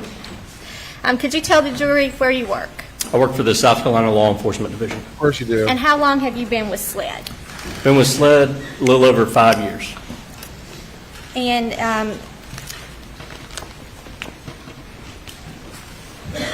What are some of the duties of your position? At SLED, I work for the investigative services in the Lowcountry region, and as part of that, I investigate crimes within the lower 12 counties, to include homicides, officer-involved shootings, cases such as that. And with your involvement in the investigation of Paul and Maggie Murdaugh's murders, did you have a chance to collect some vocal swabs in that case? I did. I'm going to show you what's been marked as State's Exhibit 338 and State's Exhibit 339. This one is a buccal swab that I took from Claude Rowe, CB Rowe. And That's State's Exhibit. We could stream snipe. 338. We could stream snipe Emily D. Baker and for a while. this is You guys want a to stream buccal snipe swab Emily that I D. took Baker from for a while? Connor Cook. And how do you know Is that you a thing we took should? these I don't two know if buccal that's swabs? Because of the writing on the outside. This is the exterior envelope. If I open them, the one that I have side would be inside. Okay. All right. And how did you collect these buccal swabs? I was provided buccal swabs. They come two to a pack in a sterile pack. They're opened, and the inside between the cheek and gum of both subjects are swabbed, and they're put back in an envelope and sealed. And sealed? Yep. Okay. They're sealed so nobody I could use a break. alter those buccal Unfortunately, it's swabs? the weekend. Evidence so I tape got is to go placed for on the me. seal, and it's signed and initialed, and dated. Okay. Your Honor, at this time, the State removes State's Exhibit 338 and 339 into evidence. They're admitted. Stream snipe legal vices or somebody. I don't know. No question. Thank you. Now Thank you, step Judge. down. What? Your next witness. What just happened? Lawrence Wiggins.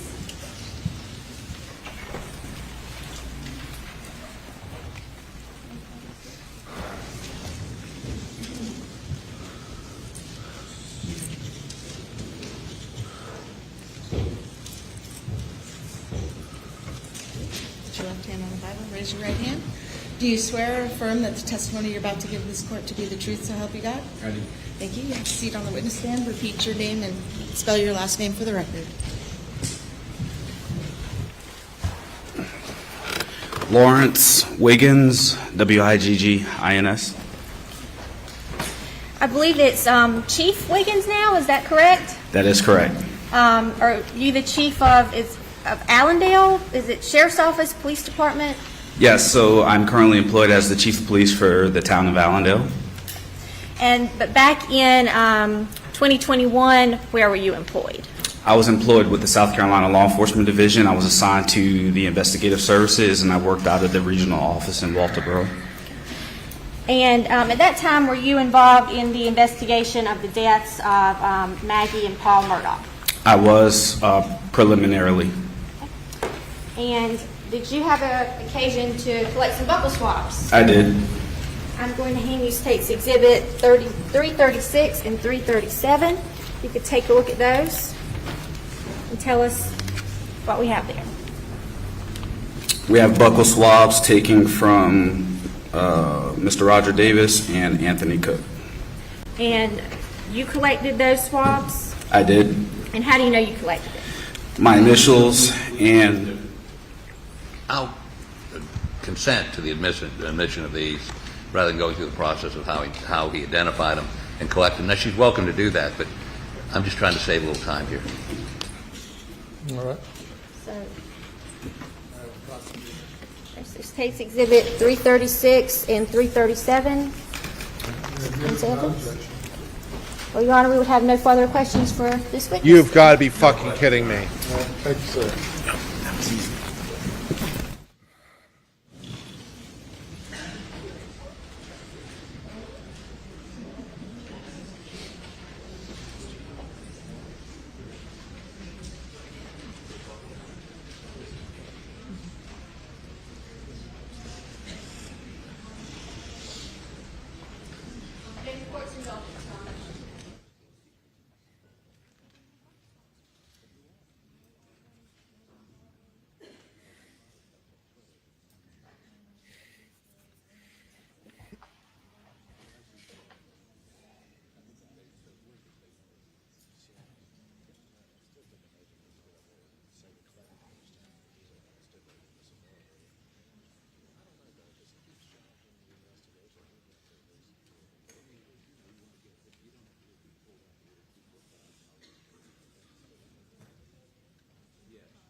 I wonder if it's too late to ask to be on Legal Mindset this afternoon or something, so I can just like facepalm in the background.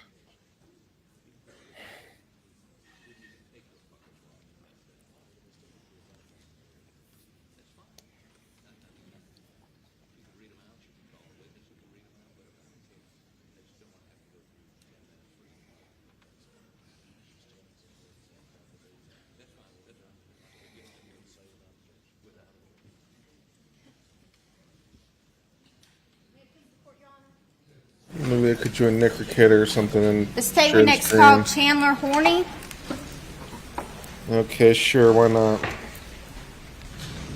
Why not? Sure. That's yeah, fine.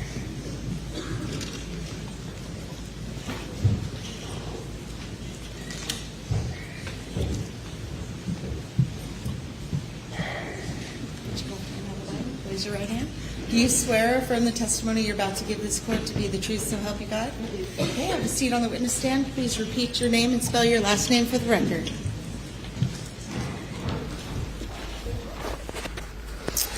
Hi, my name is Chandler Horny, Horney. And Agent Horny, can you tell the jury who you work for? I work for the South Carolina Law Enforcement Division. Okay, and what is your position there? I'm a special agent with the Vice Services Unit. And were you involved in the murder investigation of Paul and Maggie Murdaugh? I was. And did you collect some buccal swabs or in this case? I did. Okay. I'm going to hand you State's Exhibit 340. You will tell us what those are. These are the collected buccal swabs from Morgan Dowdy and Miley Altman. And how were those collected? They were actually collected by a coworker, Special Agent Anthony Sampson.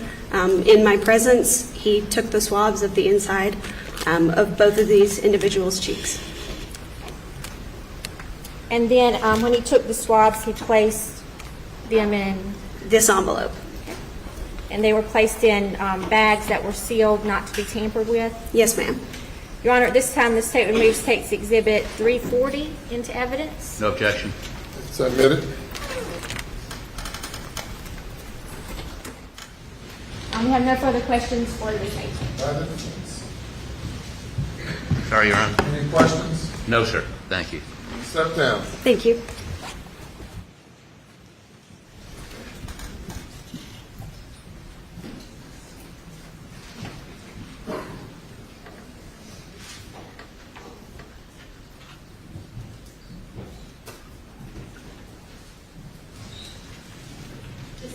Calls Joe Moore, I'll be all day.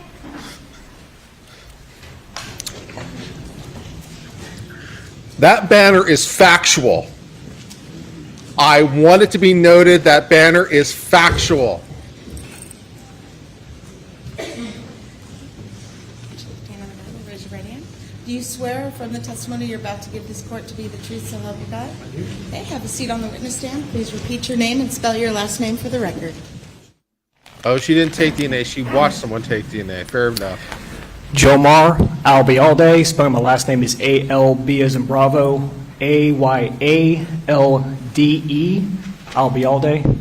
If it makes it any easier, my peers call me Joe. Joe. Thank you, Joe. And you did tell me a little trick to pronouncing that last name there. Yes, ma'am. Okay, what was that? If you remember the phrase, I'll be here all day, and drop the here, I'll be all day, you got it.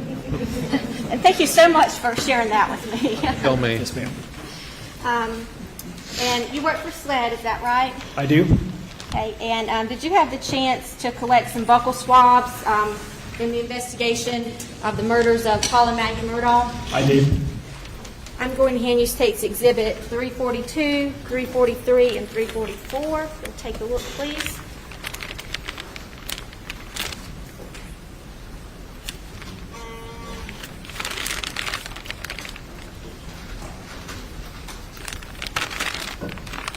Yes, ma'am. Okay, and State's Exhibit 342 is a buccal swab you collected from who?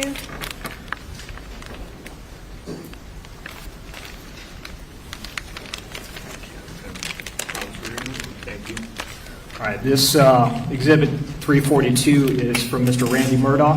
Okay, and then 343? 343 is a DNA sample collected from a Hippolito Torres. And 344? This final buccal sample was collected from his son, Alan Gonzalez. And how did you collect these buccal swabs? Yes, ma'am.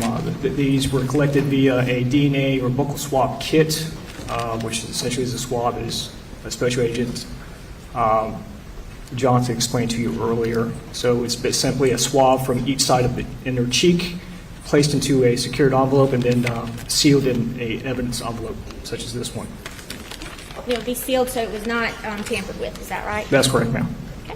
At this time, this tape removes tapes 342, 343, and 344 into evidence. It says in defense. Any objection? No, sir. Admitted without objection. Thank you, Your Honor. Tape has no further questions for Judge. Thank you. Cross-examination. Thank you for your indulgence. One moment.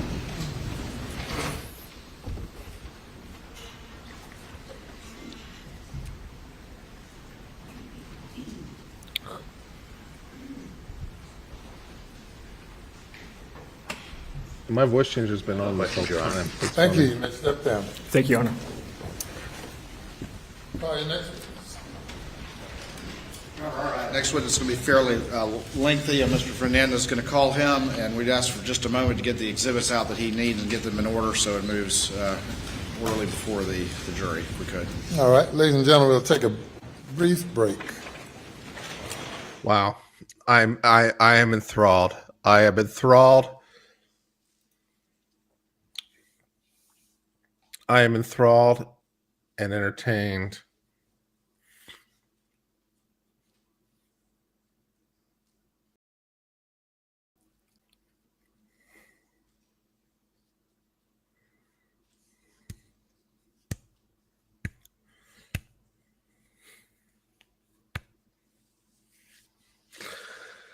Okay. Yeah, I'm here. How you guys doing? I'm awake. Okay. So we heard from several people who collected DNA and a fingerprint expert who found no fingerprints. And we still have no determination on the financial stuff.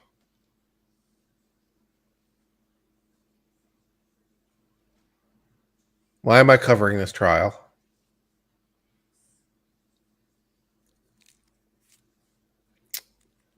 I was promised a John Grisham extravaganza. I was promised a Deep South John Grisham extravaganza with old landed families and Southern aristocracy. And what I got was the Keystone Cops.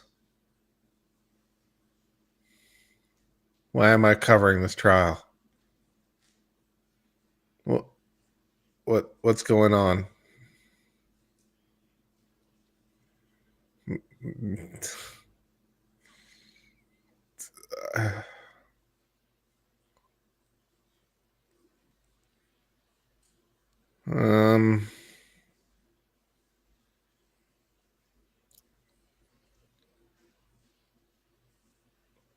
I have nothing to say.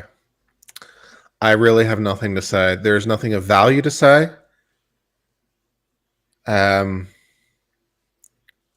This is dull,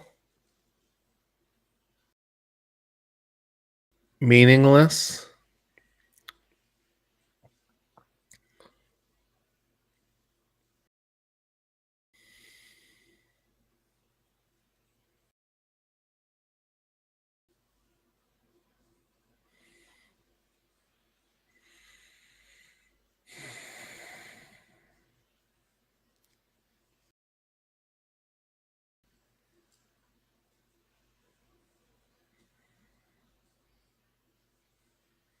I got the Wish version of an extravaganza.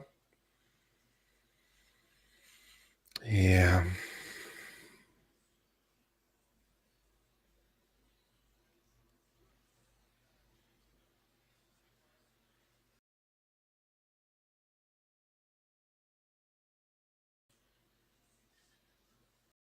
I am dead inside. I am just dead inside at this point.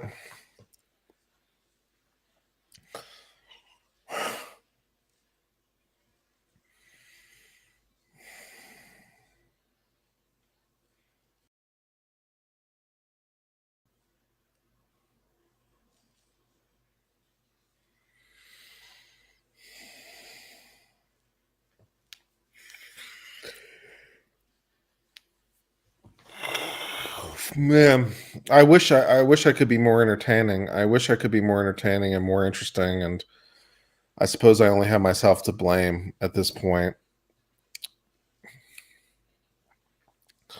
I don't blame people for not watching this channel at this point because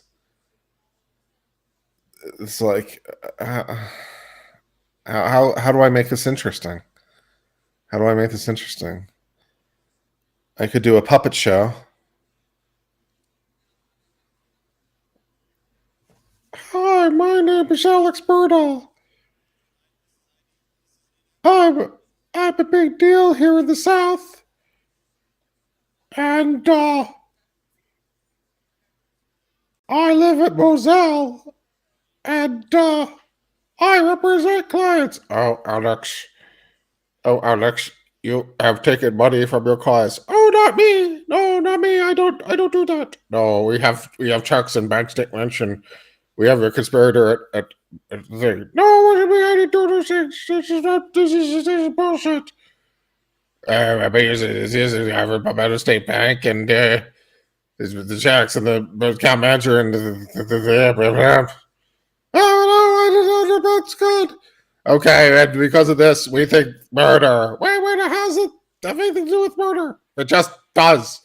Law's closing in. The law's closing in, and that's how it has to do with the murder. Oh no, this sounds like some bullshit.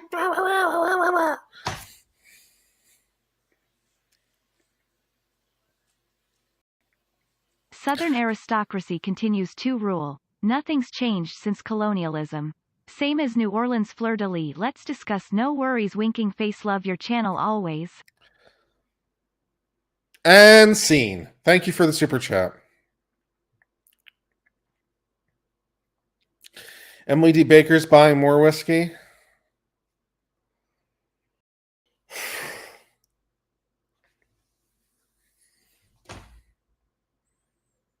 Hi everyone, my name is Agent Horny.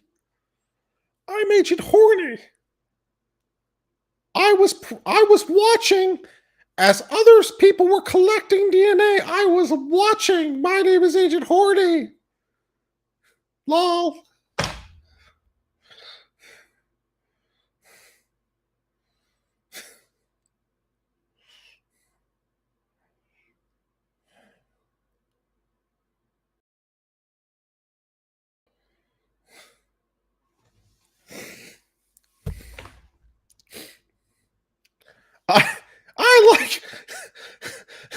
I like watching people collecting DNA.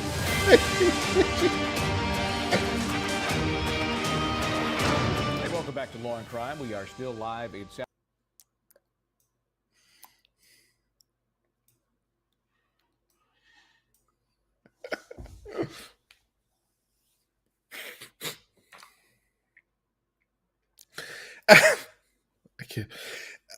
I'm so sorry. Ever since high school, I'm so sorry. Ever since high school, I've enjoyed being around as people collect DNA. I enjoyed SLED and I've been doing it as a professional for years. I am so sorry. I have to find some way to entertain myself. I am so sorry.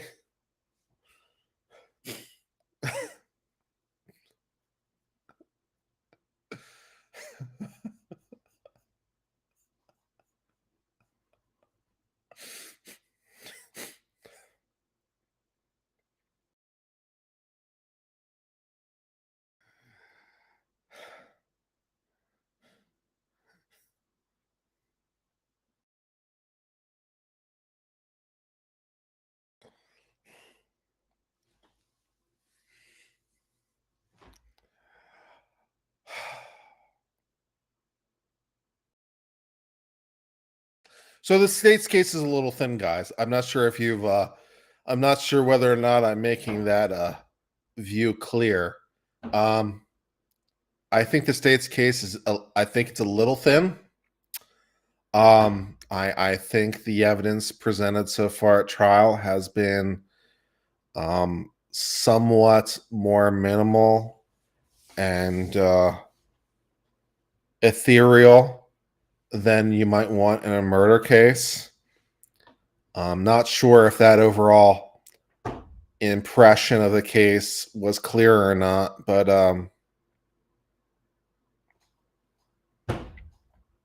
yeah.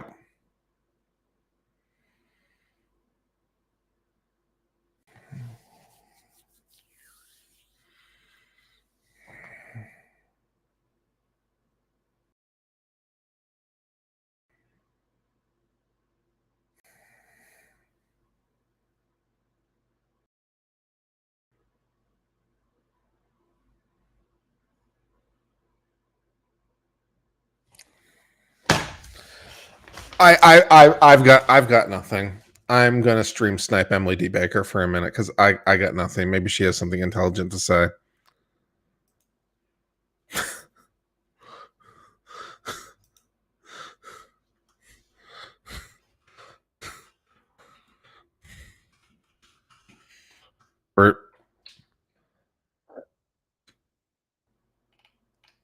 Who's streaming this thing? Let's stream snipe Nick for a second.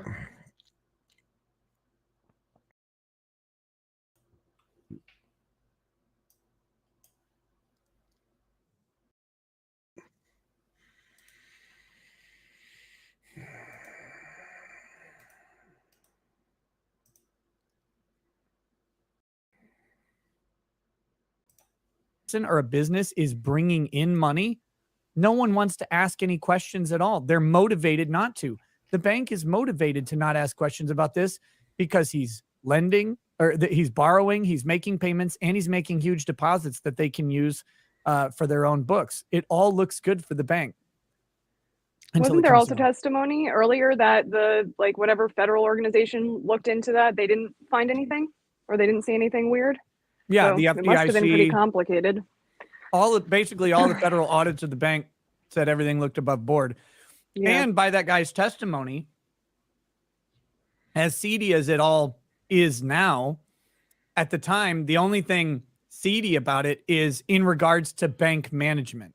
Because if you've got this family bank, 3 family members on the board of a 5-person board, they overrule, they get to vote in unison, and that vote puts their family decision. And if it's a family-owned bank, I mean, it's hard to argue with that from a business standpoint, but it puts their decision as key over the other 2 managers. All right. So you've got a family-owned bank or a family-run bank or whatever. They make decisions and they get to risk the bank's assets based on their decisions, which is their job, to give this guy money. Now, when it comes out that that they're actually taking stuff and if they're complicit in the illegality, which this guy may be, that's a different story. But at the time of the murders, and this is the key points to all this, most of this stuff hadn't even transpired yet because he wasn't out of money at the time. Right. So that's and he was still earning, right? He still had the earning potential. He wasn't actually disbarred until September. So at the time all this is going down, in theory, he's making $1 to $10 million a year. He's owes a lot of money, man, but he makes a lot of money. He makes a lot more money than that. He could theoretically recover. Now, I don't think he would. It's like a degenerate gambler. He was always going to spend more money than he was making, really. But in theory, in his head, he would have thought, oh, if I can just get through this little weak spot, I'll be able to pay it all back and I'll be good. Just like a degenerate gambler always believes they can win the money I back. get the sense that Nick you were and talking Pamela are about also desperate for something to talk about. Payments on a $4 million loan is $30,000 a month, but if you make $1 million a year, your income the jury $30,000 a year.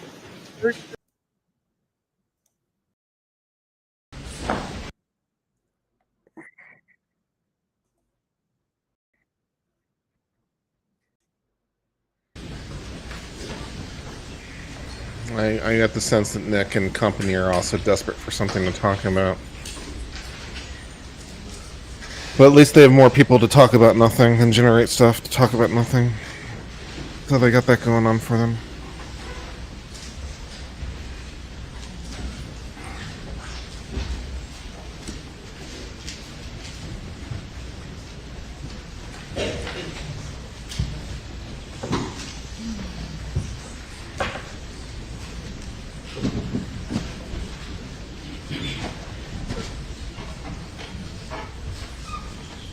I was alone, dun, dun, dun, dun, dun.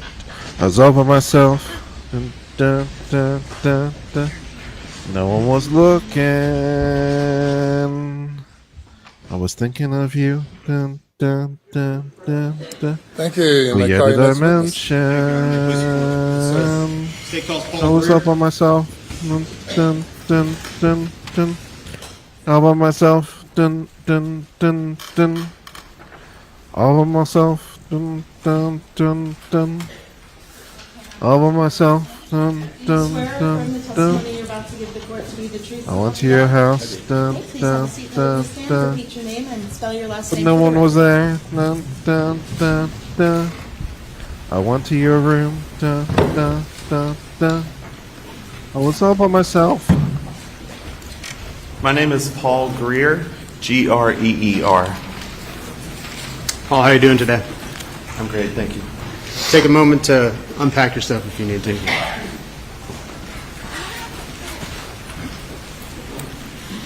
Paul, if you would, please introduce yourself to the jury and tell us a little bit when you graduated high school and where you went for education. Sure. My name is Paul Greer. I am originally from the upstate of South Carolina, went to school and graduated high school in 2009. Upon graduating high school, I attended the University of South Carolina and received a Bachelor's of Science in Biological Sciences from the University of South Carolina. Thank you, Paul. I'm going to ask you, if you would, to pull that microphone a little closer so we can all hear you. Yes, sir. Thank you. All right, Paul, walk us through a little bit about your career. With whom are you currently employed? I'm employed at the South Carolina Law Enforcement Division, which is commonly known as SLED. All right, and tell us a little bit about your professional career. How did you get started at SLED and what it is that you do there? Yes, sir. After completing my Bachelor of Science at USC, I began an internship at SLED in the Forensic Services Laboratory. I specifically did that internship with our Firearm and Toolmark department. I interned there for several months and ultimately achieved a position there in that unit. I began my employment officially at SLED in March of 2014 in the Firearms department, where I began training to become a firearms examiner. All right, and are you currently employed as a firearms examiner with SLED? Yes, sir. All right, Paul, Mr. Greer, if you would, walk us through what that required in order to become a firearms examiner. Sure. In order to become a firearms examiner, there's a lot of extensive training on the job that must be conducted. At SLED, I began an in-house training program that we refer to as the Firearm and Toolmark Course of Instruction. During this time, again, it was extensive, approximately 3 years or so. I assisted other examiners who were qualified on the job, prep their cases. I learned how to work those cases. I looked at thousands of fired ammunition components on the microscope and did many comparisons of those. During that time, I also completed multiple written and practical examinations. At the conclusion of that training program, I was given a comprehensive final exam that included some mock casework within our laboratory. I successfully completed all of that training in that mock casework and was able to begin working cases on my own. In addition to the comprehensive qualifications and testing required to become a forensic examiner, are forensic examiners in SLED also subject to yearly testing as well? Yes, sir. We do the competency at the conclusion of our training program, but we also participate in proficiency testing each year within an area in our discipline. So that is completed. I complete a proficiency test each year, and that just assures that we're maintaining our competency. Thank you. Paul, are you a member of any professional organizations? Yes, sir, I am. And which one would that be? I'm a member of the Association of Firearm and Toolmark Examiners, which is also known as AFTE. Have you had any opportunity to attend additional trainings or conferences under the umbrella of firearms and tool mark examinations? Yes, sir, I have. Please explain a couple of those or a few of those, if you would. Yes, sir. AFTI hosts an annual conference each year, and AFTI, I might add, is an international organization. It's a group of firearms and tool mark examiners around the world, as well as other scientists and members from the academic world. We get together each year, and I attend that when I'm able in order to share information and see what's happening within the field of firearm and tool mark examination. I've attended several of those conferences, and I've also attended some regional conferences that have been hosted by the FBI laboratory in Quantico. And speaking of laboratory, is your laboratory accredited? Yes, sir, it is. And what is the accreditation it operates under? The SLED laboratory is accredited under ANAB. That is a national organization that follows ISO 17025 standards, and those are international standards. So our laboratory is operating within the same set of standards as other labs in the United States that are accredited with ANAB, and also those who follow the ISO 17025. And in order to maintain accreditation, is there an inspection process that ANAB requires? Yes, sir. All right, and explain, if you would, the couple of inspections that are typically required. In order to maintain our accreditation, we have a visit approximately every 4 years. Auditors come in to the laboratory to check our casework, review our files, make sure that we're operating within those standards, and they watch us perform casework. That's a huge component, and they do this for all of the disciplines within the laboratory. And that audit every 4 years within that cycle helps to ensure that we're meeting those standards. Internally at SLED, we also have internal audits each year. So even though the ANAB inspectors that come every 4 years, we may not see them every year, there is some type of audit being performed within our departments and in our casework each year. I'm really happy for him. Thank you. Good news. Does the SLED laboratory operate under a policies and procedures guideline for the overall agency?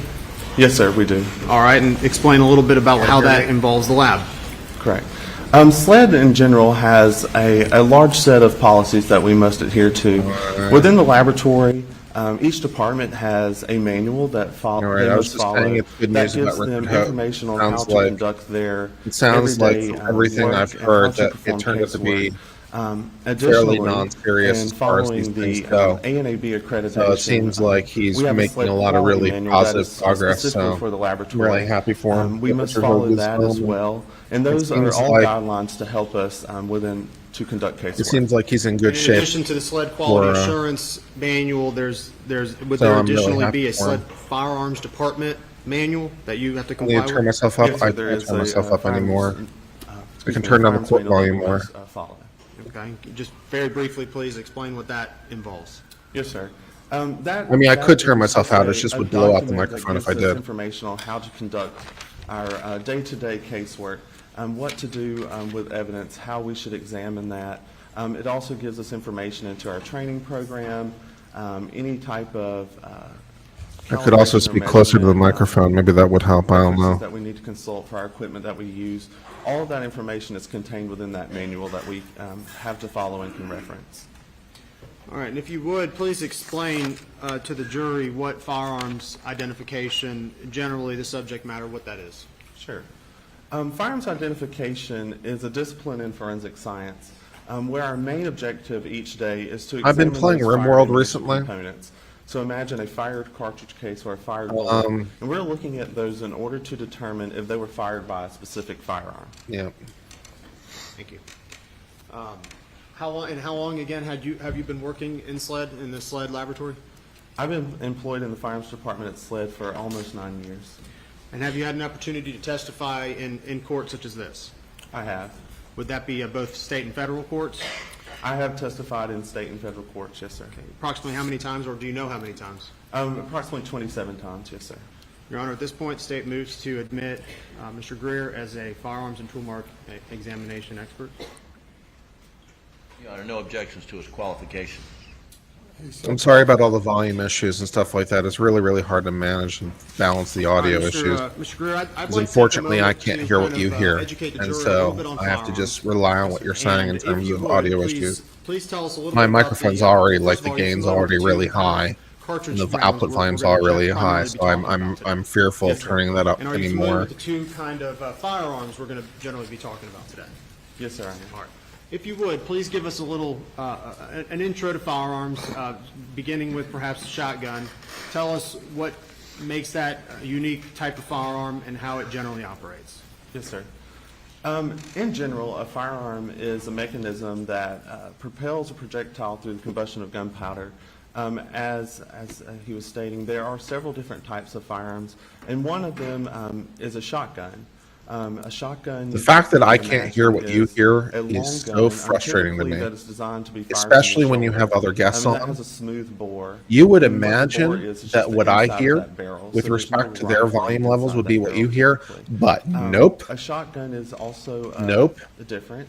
And how frustrating is that? It all sounds fine to me, and then it sounds like garbage to you. And then I listen back to it, I'm like, oh yeah, this sounds like A shit. cartridge, if you will, that could be plastic or metal that can contain multiple projectiles or a single projectile. When you said barrel, smooth bore, and rifling, would rifling mean sort of the interior of the barrel where the bullet exits is spiraled inside?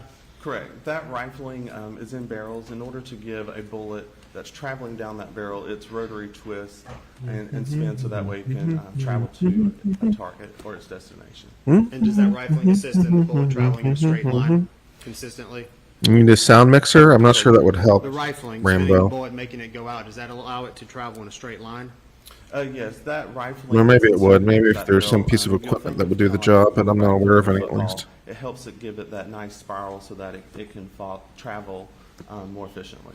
Especially with the interfaces that I Opposite have. of that would be the smooth bore of a shotgun. I don't How have does that independent. affect I don't have the pellets of independent the pieces inside of the shotgun?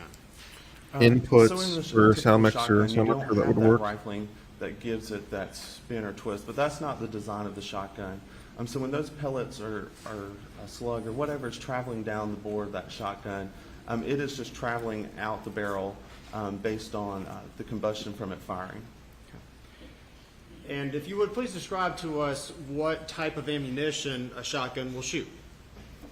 Typically, you use a shot shell. That can be made of some. You can't type of hear me? plastic. Typically, we see that with some type of metal. Fuck head me, dude. on it. Inside that shot shell, there can be multiple projectiles.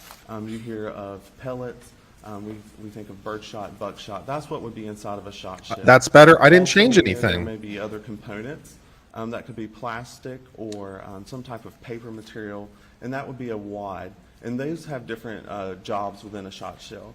Those can be to protect the pellets, to keep them together as they travel, to provide some type of cushioning between those pellets and the powder. So they all have different various purposes inside that shot shell. Mr. Greer, did you bring with you some demonstrative items to kind of... A demonstrative? generically what- A demonstrative in my court? Whoa! Yes, sir. A demonstrative. Whoa!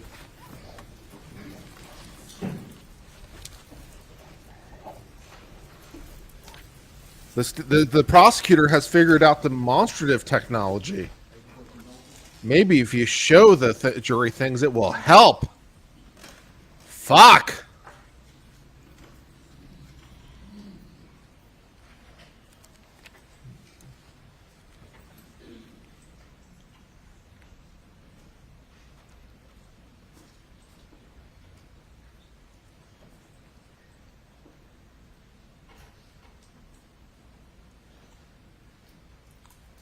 What was that word again?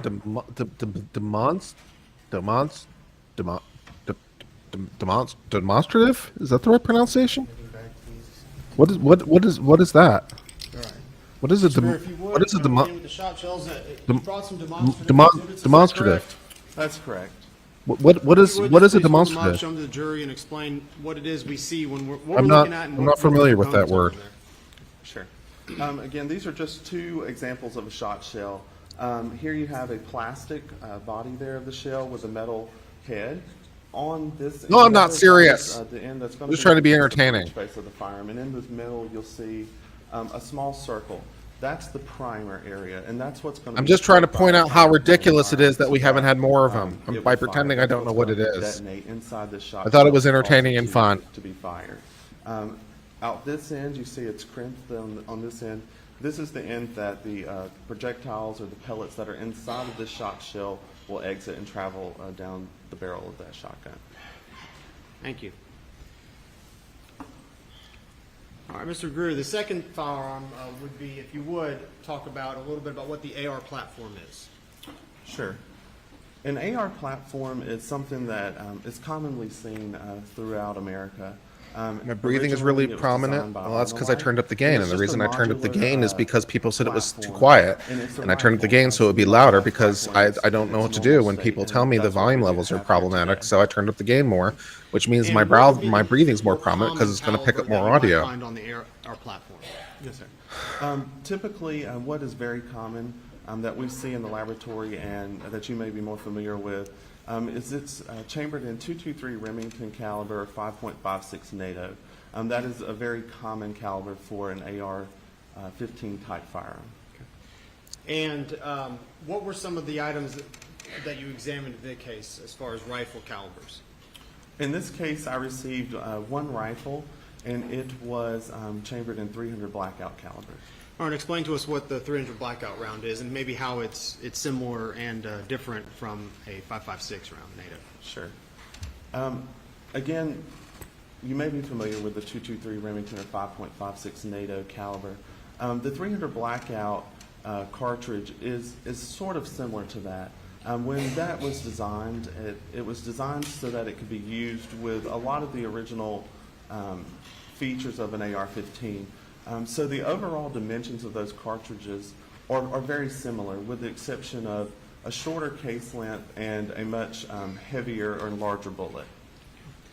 And .300 blackout being a relatively, at least compared to 5.56 NATO round, were some of the components interchangeable on the AR platform? It's my understanding that when that My breathing is really heavy. That kind of pisses me off, and I don't know really what to do about it, because the only thing I can really do about that is turn down the gain, which means that I either have to bring the microphone closer or speak louder or something. could be used with a. It's all fucking bullshit. It's possible, maybe not ideal, but possible to use a magazine that would be formatted for the 223 5.56. It's the end of a long week and the end of a long 2 weeks, and my Yes, sir, I would say it's possible.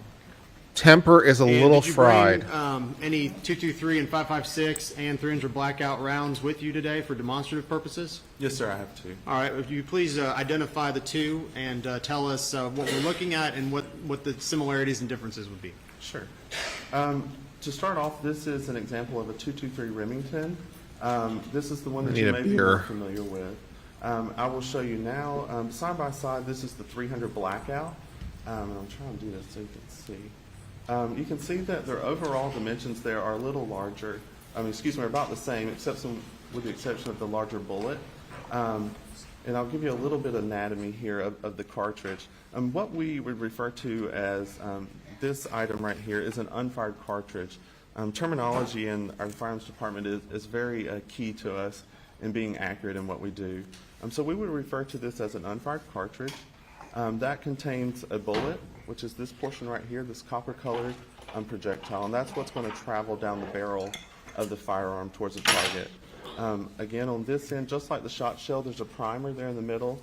You see the circle object there, and that's what the firing pin is going to strike, so that way that it can detonate and cause the cartridge to be fired. When it's fired, we'll have a cartridge case, which is just the brass-colored portion here. And that is the cylindrical component there that holds it all together. It holds the primer, the bullet, and the gunpowder inside of it. Thank you, Mr. Greer. Permission to approach, just for demonstrative purposes, I'm going to put it on the helmet. Greer, if you would just pay attention, you have a little video screen there. Let's see if this will work.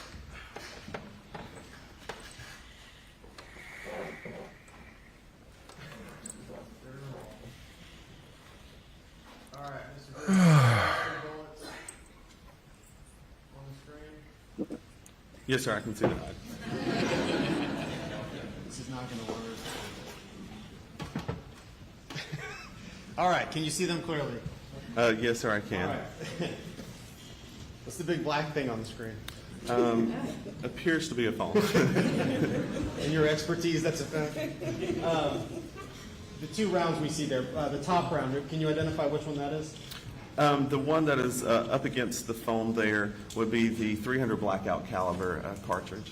And then, as you said before, the round below that would be the 223/556 round. Yes, sir. And seeing the actual projectile, meaning the item that exits the barrel of the rifle, would that be that tip, the cylindrical tip on the top?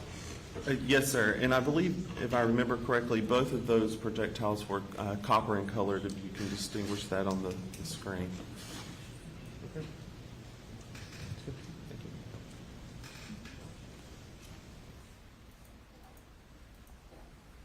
you. And I don't know if you mentioned it, but I'll ask, as compared to each other, does the 300 blackout have a higher grain typically than the 556? It's possible. The bullets come in different grain weights, so that is a much larger bullet, so I would expect it to be heavier. And when we are going to hear about grain weights, could you explain what that means also? Sure. Grain is a term that we use in firearms, and it's just a unit of measurement. So when we measure our projectiles, we are going to measure those in grains. And just as a common way to relate to that, if you imagine 7,000 grains, that's equivalent to approximately a pound. Thank you. So measurements in bullets are done in grains, basically. Yes, sir. That's what we refer to them. Going back to shotgun shells very briefly, are there various types of shotgun shells and gauges or calibers? Yes, sir, there are. Could you explain a couple of the types that you might commonly find, and then just some of the calibers so we know what we're talking about? Sure. Some of the more common gauges in shot shell, and gauge is just referring to the size and how we are able to determine what that firearm's chambered in. So a 12 gauge is something that's very common. That's a very common shotgun that I would expect to encounter. You may also have heard of or be familiar with a 20 gauge. That's another one that may be common, or 410 bore, which is a type of shot shell as well. Those are some of the more common ones that we would see in our laboratory setting and that you may be familiar with. Again, throughout those, there are all different kinds of shot shells loaded with different projectiles, loaded with birdshot, loaded with buckshot, and they all will serve a purpose within their own respect. But those can have multiple projectiles, hundreds of projectiles. It could have just one large projectile, which we refer to as a slug. So there's lots of options, if you will, within a shot shell. And although this may be obvious, a buckshot is typically used to hunt what my P.O. box is listed on my channel's about page. It's also listed on my Linktree page for whoever asked. My P.O. box is listed on my channel's about page and my Linktree. I'm not a hunter, but that's where it's imagine that. Yeah, the exact address is listed on my Linktree. And speaking about the area of forensic science of firearm examinations, is that an area that is subject to peer review? Yes, sir. And could you explain to us what that means? What's the peer review process and why that's important in forensic science? Sure.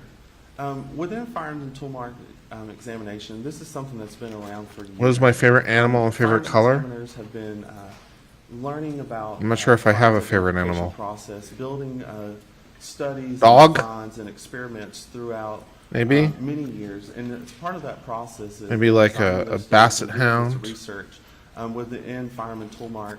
Or something like that. No, not probably like a basset hound, but I do like a dog with that has floppy ears. The basset hound might be a little bit much. Like some sort of beagle hybrid, maybe that has some floppy ear. Beagle, maybe a beagle that has floppy ears. Within our field, or other scientists or researchers can examine favorite that color. And see what was going on during that process. Probably they agree with it and share their comments. Probably like a dark blue, like a midnight blue. We, as an AFTI member, I have access to our AFTI journal, where a lot of those peer review articles are published, and they're able for other examiners to look at, for other scientists and researchers to look at, and help bolster or their opinions and thoughts on firearms identification. I've never owned a dog. And No. personally, do you know how many exams? It's a disappointment in my life. Conducted? I do not have a number of examinations that I've conducted while at SLED. However, at this point, I would say it's somewhere in the thousands. All right, Mr. Greer, I'm going to ask you, did you receive a volume of items concerning this case for review? Yes, sir. I did receive several items to examine in this case. And generally, did you have an opportunity, we're going to go through those items very shortly, but did you have an opportunity to, in general, review a significant amount of items for identification, possible identification? Yes, sir. Okay. And did you prepare a report after conducting these examinations? Do I need a hug? Yes, sir, I do need a hug, yes. All right, I'm going to ask us if we would go through a number of items very shortly. Do you have a copy of your report, and is it needed in order to refresh your memory and be able to specifically recall each individual item? Yes, sir. I do have a copy, and I would appreciate being able to refer to it. Okay, very good. And prior to your testimony today, have you had an opportunity to well, first of all, generally when items are submitted, do you know anything about the case? Generally, when items are submitted to the SLED laboratory, I do not have information about the case. I do not. Prior to today's testimony, have you familiarized yourself, at least very briefly, with the layout of the scene of the crime? Yes, sir, I have. And what, specifically paying attention to what on that crime scene layout? I reviewed a crime scene layout in relation to where some of the marker numbers were that are listed in my report. Those just reference numbers, and I reviewed where those were in relation to the crime scene the evening where the two bodies were. And is that just to assist us when we reference item number X, Y, or 1, 2, or 3? It allows us to then to testify as where that was located. Yes, sir, it can. All right, Agent Greer, I'm going to go down the list of items, and I'd like you to identify the item that was received for me, beginning with item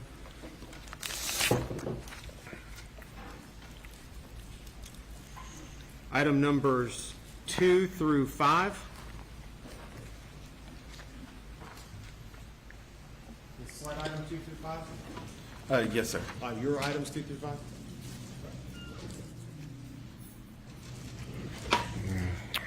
I guess that one's out.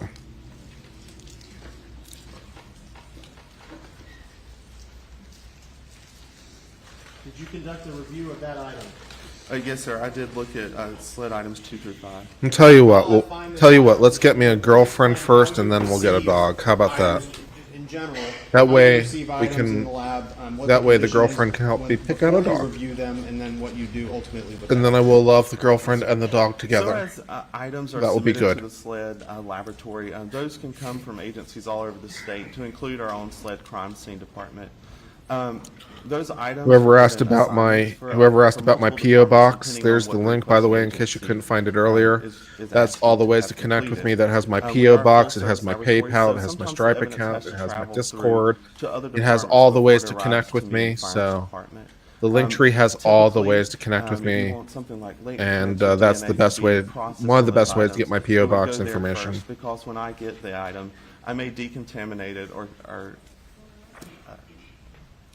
touch it, and those prints or DNA may not be relevant anymore, because you would find me on it. Evidence travels throughout the laboratory to those. Go out and departments find to one? Our evidence control department. I receive What, a those girlfriend? items either How from do you- those analysts or from our evidence control technicians.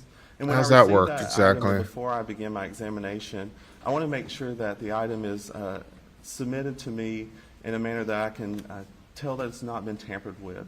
So we use a lot of heat-sealed pouches. Should I go to the auto So I'll parts make sure store? those Is that are where you sealed, find a or girlfriend? a cardboard box that it's sealed up, and I can tell that. I do not there's have any children, evidence no. tape or initials of that sealing examiner prior to me, so that way the evidence has been preserved in a manner that I know no one has altered with it.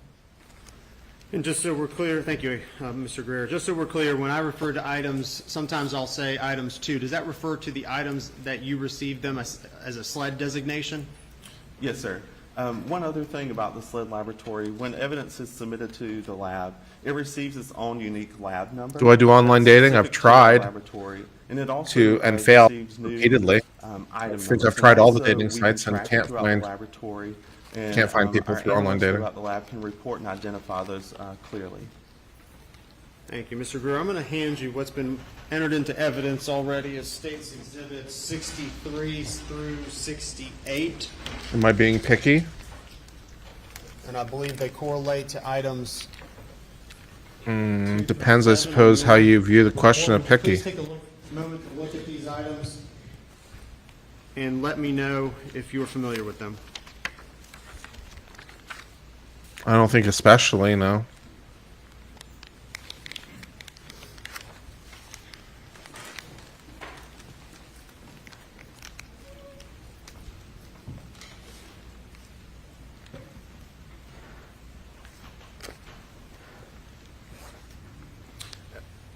When we receive these items, I do mark the packaging, and I'm also looking for What's turning me away from my women pixel pouch. I've talked This to is how I online. package the evidence after I examined it. So I'm just confirming I have that trouble see finding full them in the first place, to be quite information on honest. these I don't items. match with people. And when I do match, they tend to be Yes, sir. This appears problematic, to be, either what was because submitted they to the already SLED have children, laboratory which as is items pretty 2 much a through deal 7, breaker, and your States or Exhibits 63 through 68. you know, there's some other thing that makes them Thank you. And did you have completely incompatible. Have an opportunity to examine these items. I Yes, don't. sir, I did. Finding matches If you is would, extremely hard please for tell me. us what I your don't match a lot findings of people in were the for first these place. I determined that each of those items, they were all fired S&B heads. Was my longest relationship? My prior 7 objection years. to the opinion testimony based upon the hearing we had, just for the record. Yes, sir.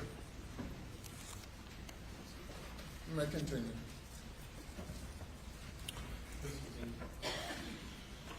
I determined that each of those were one fired. I'm 42. Head stamp 300 blackout caliber cartridge case, and that was items 2 through 7. That's what each of those items were. Mr. Greer, an item I just had my 42nd birthday in January. would be what's marked as States Exhibit 63. Is that representative of the collection of items that you reviewed in that batch? Yes, sir. All right. 300 blackout round. Were you able to see the head stamp on it? And I can give you. If their background. kids are all adults and out of the house, Were they're you able to probably too identify the old head for me stamp? because I want to have children of my own. So Yes, if sir, I they was. already have children that are already out of the house, The- they the probably are not going to want to manufacturer have brand new of children. Items 2 through So that's 7 probably not going to work was, either. Cellier and Below, and you may hear that referred to as S&B. 300. Yes, sir, and head stamp 300 blackout. I do mind, Brittany. That's a very personal question. All right, Mr. Greer, I'm handing you what's been marked and entered into evidence already as States Exhibits 33 and 34. Define children? Yes, if they've ever had children. I want a woman who's never had children. 33 and 34, which I believe correlate to 9 and 10 on your report. Would you please take a look at these items and let me know if you recognize them?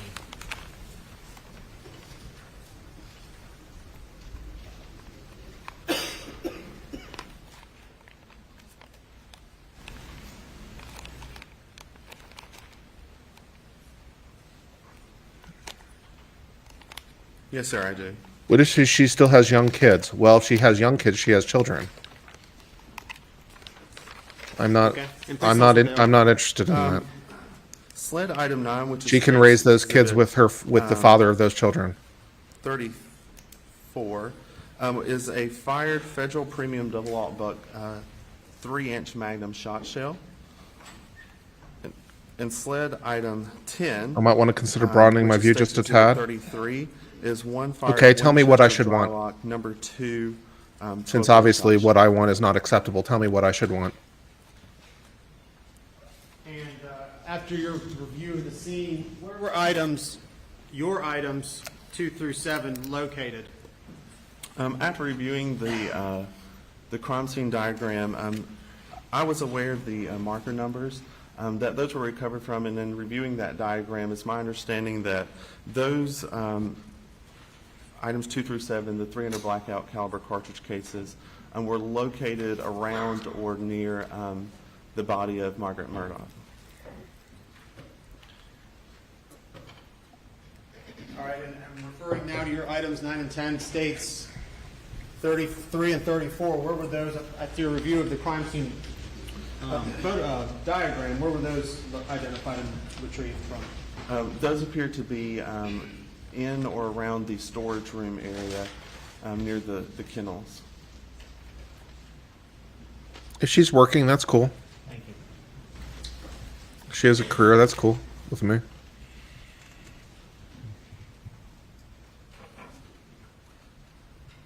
I'm putting these two up on the screen. Mr. Greer, are these the items you just testified to having examined? Yes, sir, they are. Okay, thank you. Now, right now we're identifying a number of items. Would it be fair to say that we're going to go over your results then at the conclusion of the identification? Yes, sir, we can. All right, referring to item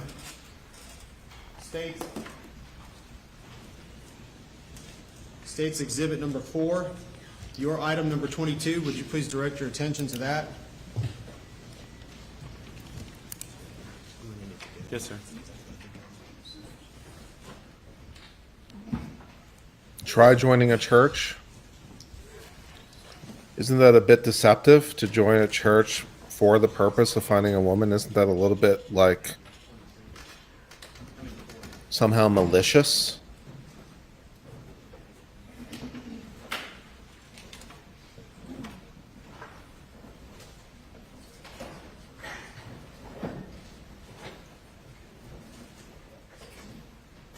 All right, I'm handing you what's been marked. Jim.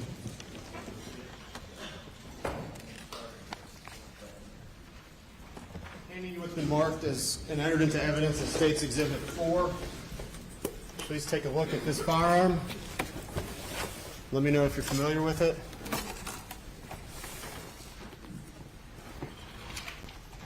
You disagree it's malicious? It would be joining a church under false pretenses. Presumably, Ladies and gentlemen, this firearm presumably I should join a church because I believe in the church. If I'm joining the church for the purpose of finding women in that church, I'm joining the church for false reasons. Marks that I placed on this shotgun.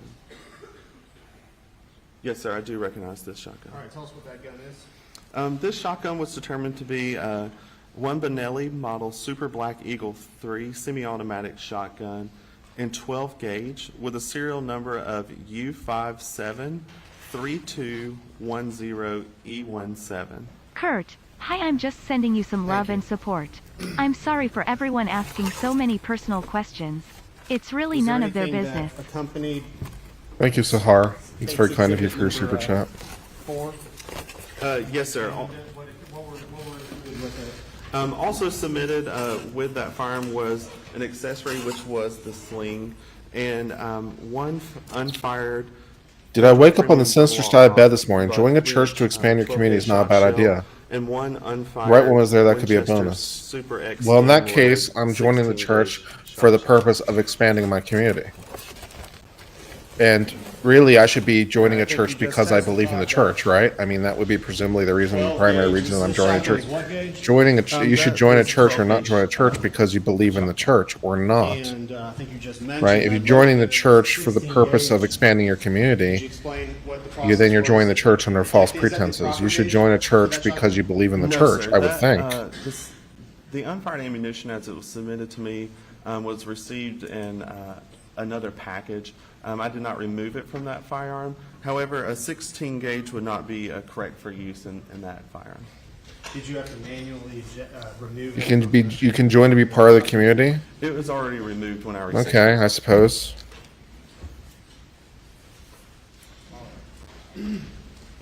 So you can join a church not believing in the church, but because you want to be part of the community. That's an interesting proposition. SLED item 8. So it is not necessary to believe in the church in order to join the church as long as you want to be part of the community of the church. That's an interesting proposition. I never thought about it that way.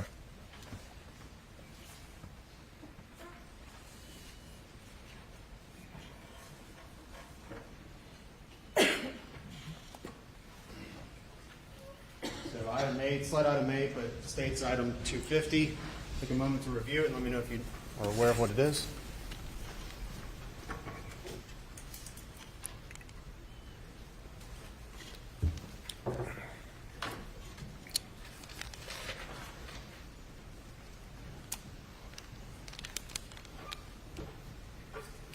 Yes, sir. I recognize this as SLED item 8. Did you have an opportunity to... If they already have grown-up kids, they're probably out of my age range. It was. We've discussed this, right? I want to have children of my own. If they already have grown-up kids, they're probably out of my age range. I would imagine if they already have grown-up kids, they're not interested in starting a new family again. And you were able to do... And they're also probably just out of the age range to do that in any event. So that's not viable. So as you testified before, this would be the bullet minus the casing that it originally came in. Is that correct? Yes, sir. That is just one fired bullet.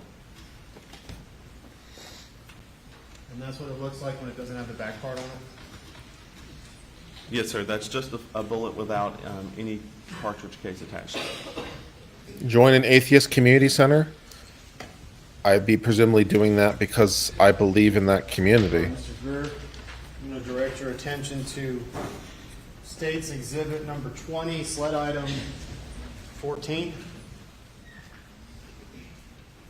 This conversation no longer has any value. We should move on to other things. I'm going to hand it to you and ask if you conducted an exam of this item.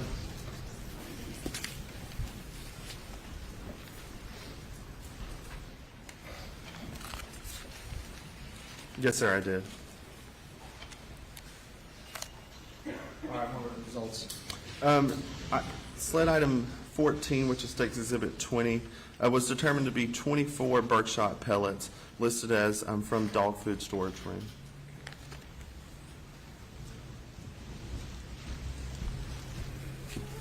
And can you repeat it for my purposes? These were pellets from what?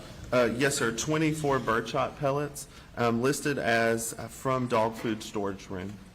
You testified before and you presented what a shotgun shell looks like. Would that be what's inside a shotgun shell ultimately? Yes, sir. That would be an example of birdshot pellets that would be loaded into a shotgun shell.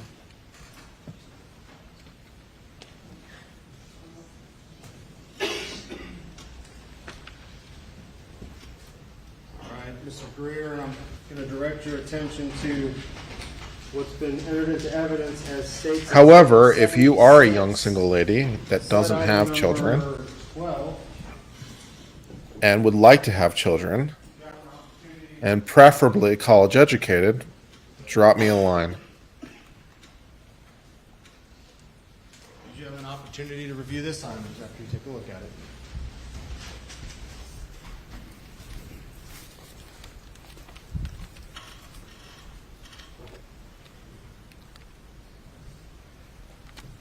Yes, sir.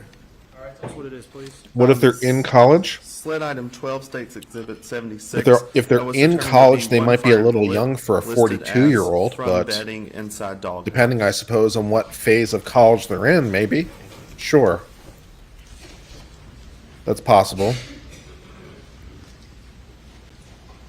I'm going to direct your attention to State's Exhibit 102, slide item 11.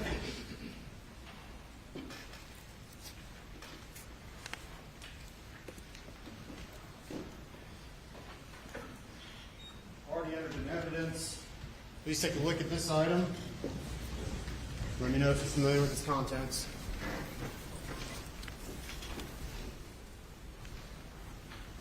What is too young for me? Yes, sir. This is SLED item 11. I hadn't really States thought about it. Exhibit I 102, suppose. And that was determined to I be suppose one as fired long bullet as jacket she's of fragment, legal age, 3 bullet jacket fragments. and one I piece of I lead, guess I'd at least listed consider it. as defect in ground. I just don't know gravel that there'd be a lot of 18-year-olds that are interested in dating and marrying a 42-year-old, but you know, I won't categorically exclude it. So okay. All right, I'm going to refer to what's been identified as State's Exhibit 109.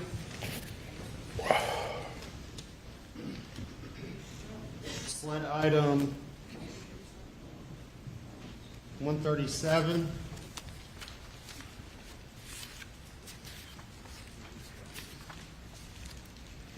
Okay, in that case, Brittany, fair enough. If you have friends in their 20s who are interested in dating me, then I guess we'll give it a try. Let me know if you recognize okay. it, if you perform. If there's a 20-year-old out there that wants to date Uncivil Law, I guess we'll see if we're compatible. Fair enough. Yes, sir. This is SLED item 137, State's Exhibit 109, and it was determined to be one piece of lead listed as from hair on the item 92 dress. At this point, State would move for 109 to be admitted into evidence.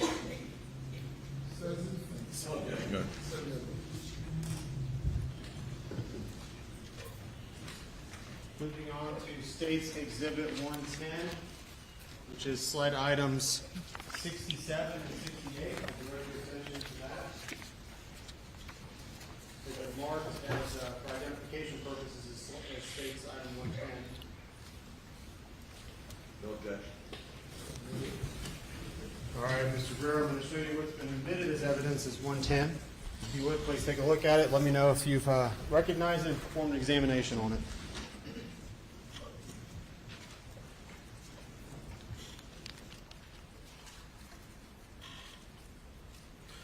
Yes, sir. State's Exhibit 110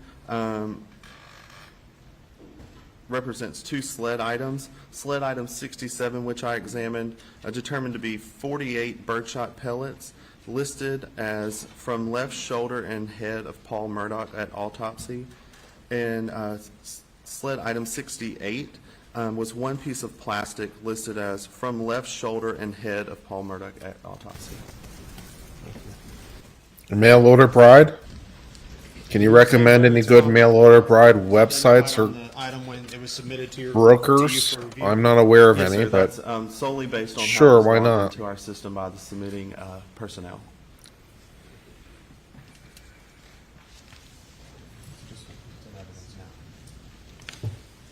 All right, I'm going to refer your attention now to three items just to speed along the process a little bit. States 111, 112, and 113 marked as identification purposes. SLED items 69, 66, and 104. I can tell this talk is stressing you out, and again, I'm so sorry. I have so much respect for you, and I thank you for all that you've given us as a community. You will find your person. Let's stop, y'all. Thank you, Sahar.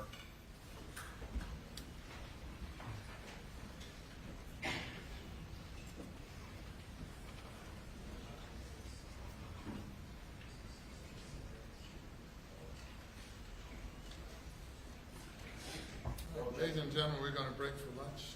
Okay, well, at least we're getting some testimony that might have the prospect of going somewhere. So I think this testimony has a prospect of going somewhere. We haven't really gotten anywhere yet, but we have the prospect of going somewhere. So he said 45 minutes. They're coming back at 2:15. Is that what he said?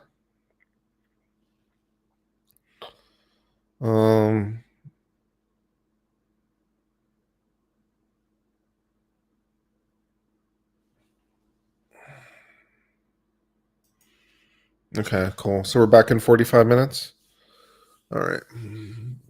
Time for a break. The testimony is just getting started on this firearms examiner in terms of stuff. This is the guy who is going to try to match the ammunition that was used on the murder to ammunition that was recovered elsewhere and try to match it. That's where this is going. So this testimony, an hour 15? Is that what he said? An hour 15? Hour 15? Okay. Excellent. All right. So an hour 15. So we're back at 1:45 my time. Okay. Yeah. Yeah, fed and watered. Yeah. Okay. So we'll be back in an hour 15. I need a break anyway. I'm going to cut this a little short, I suppose, because I'm just tired. I'm tired and I need a break. I'm going to go check my mail and go walk outside or something. I will see you back in an hour 15. And I don't know the degree to which this is junk science or not. I don't know. I'm going to learn just like everyone else. So I don't know if it's junk science or not. I don't know. We'll find out, I suppose, as we learn more. This could be interesting this afternoon. I will see you in an hour 15. Until later, my friends, I hope all's well. Cheers, my friends, and goodbye.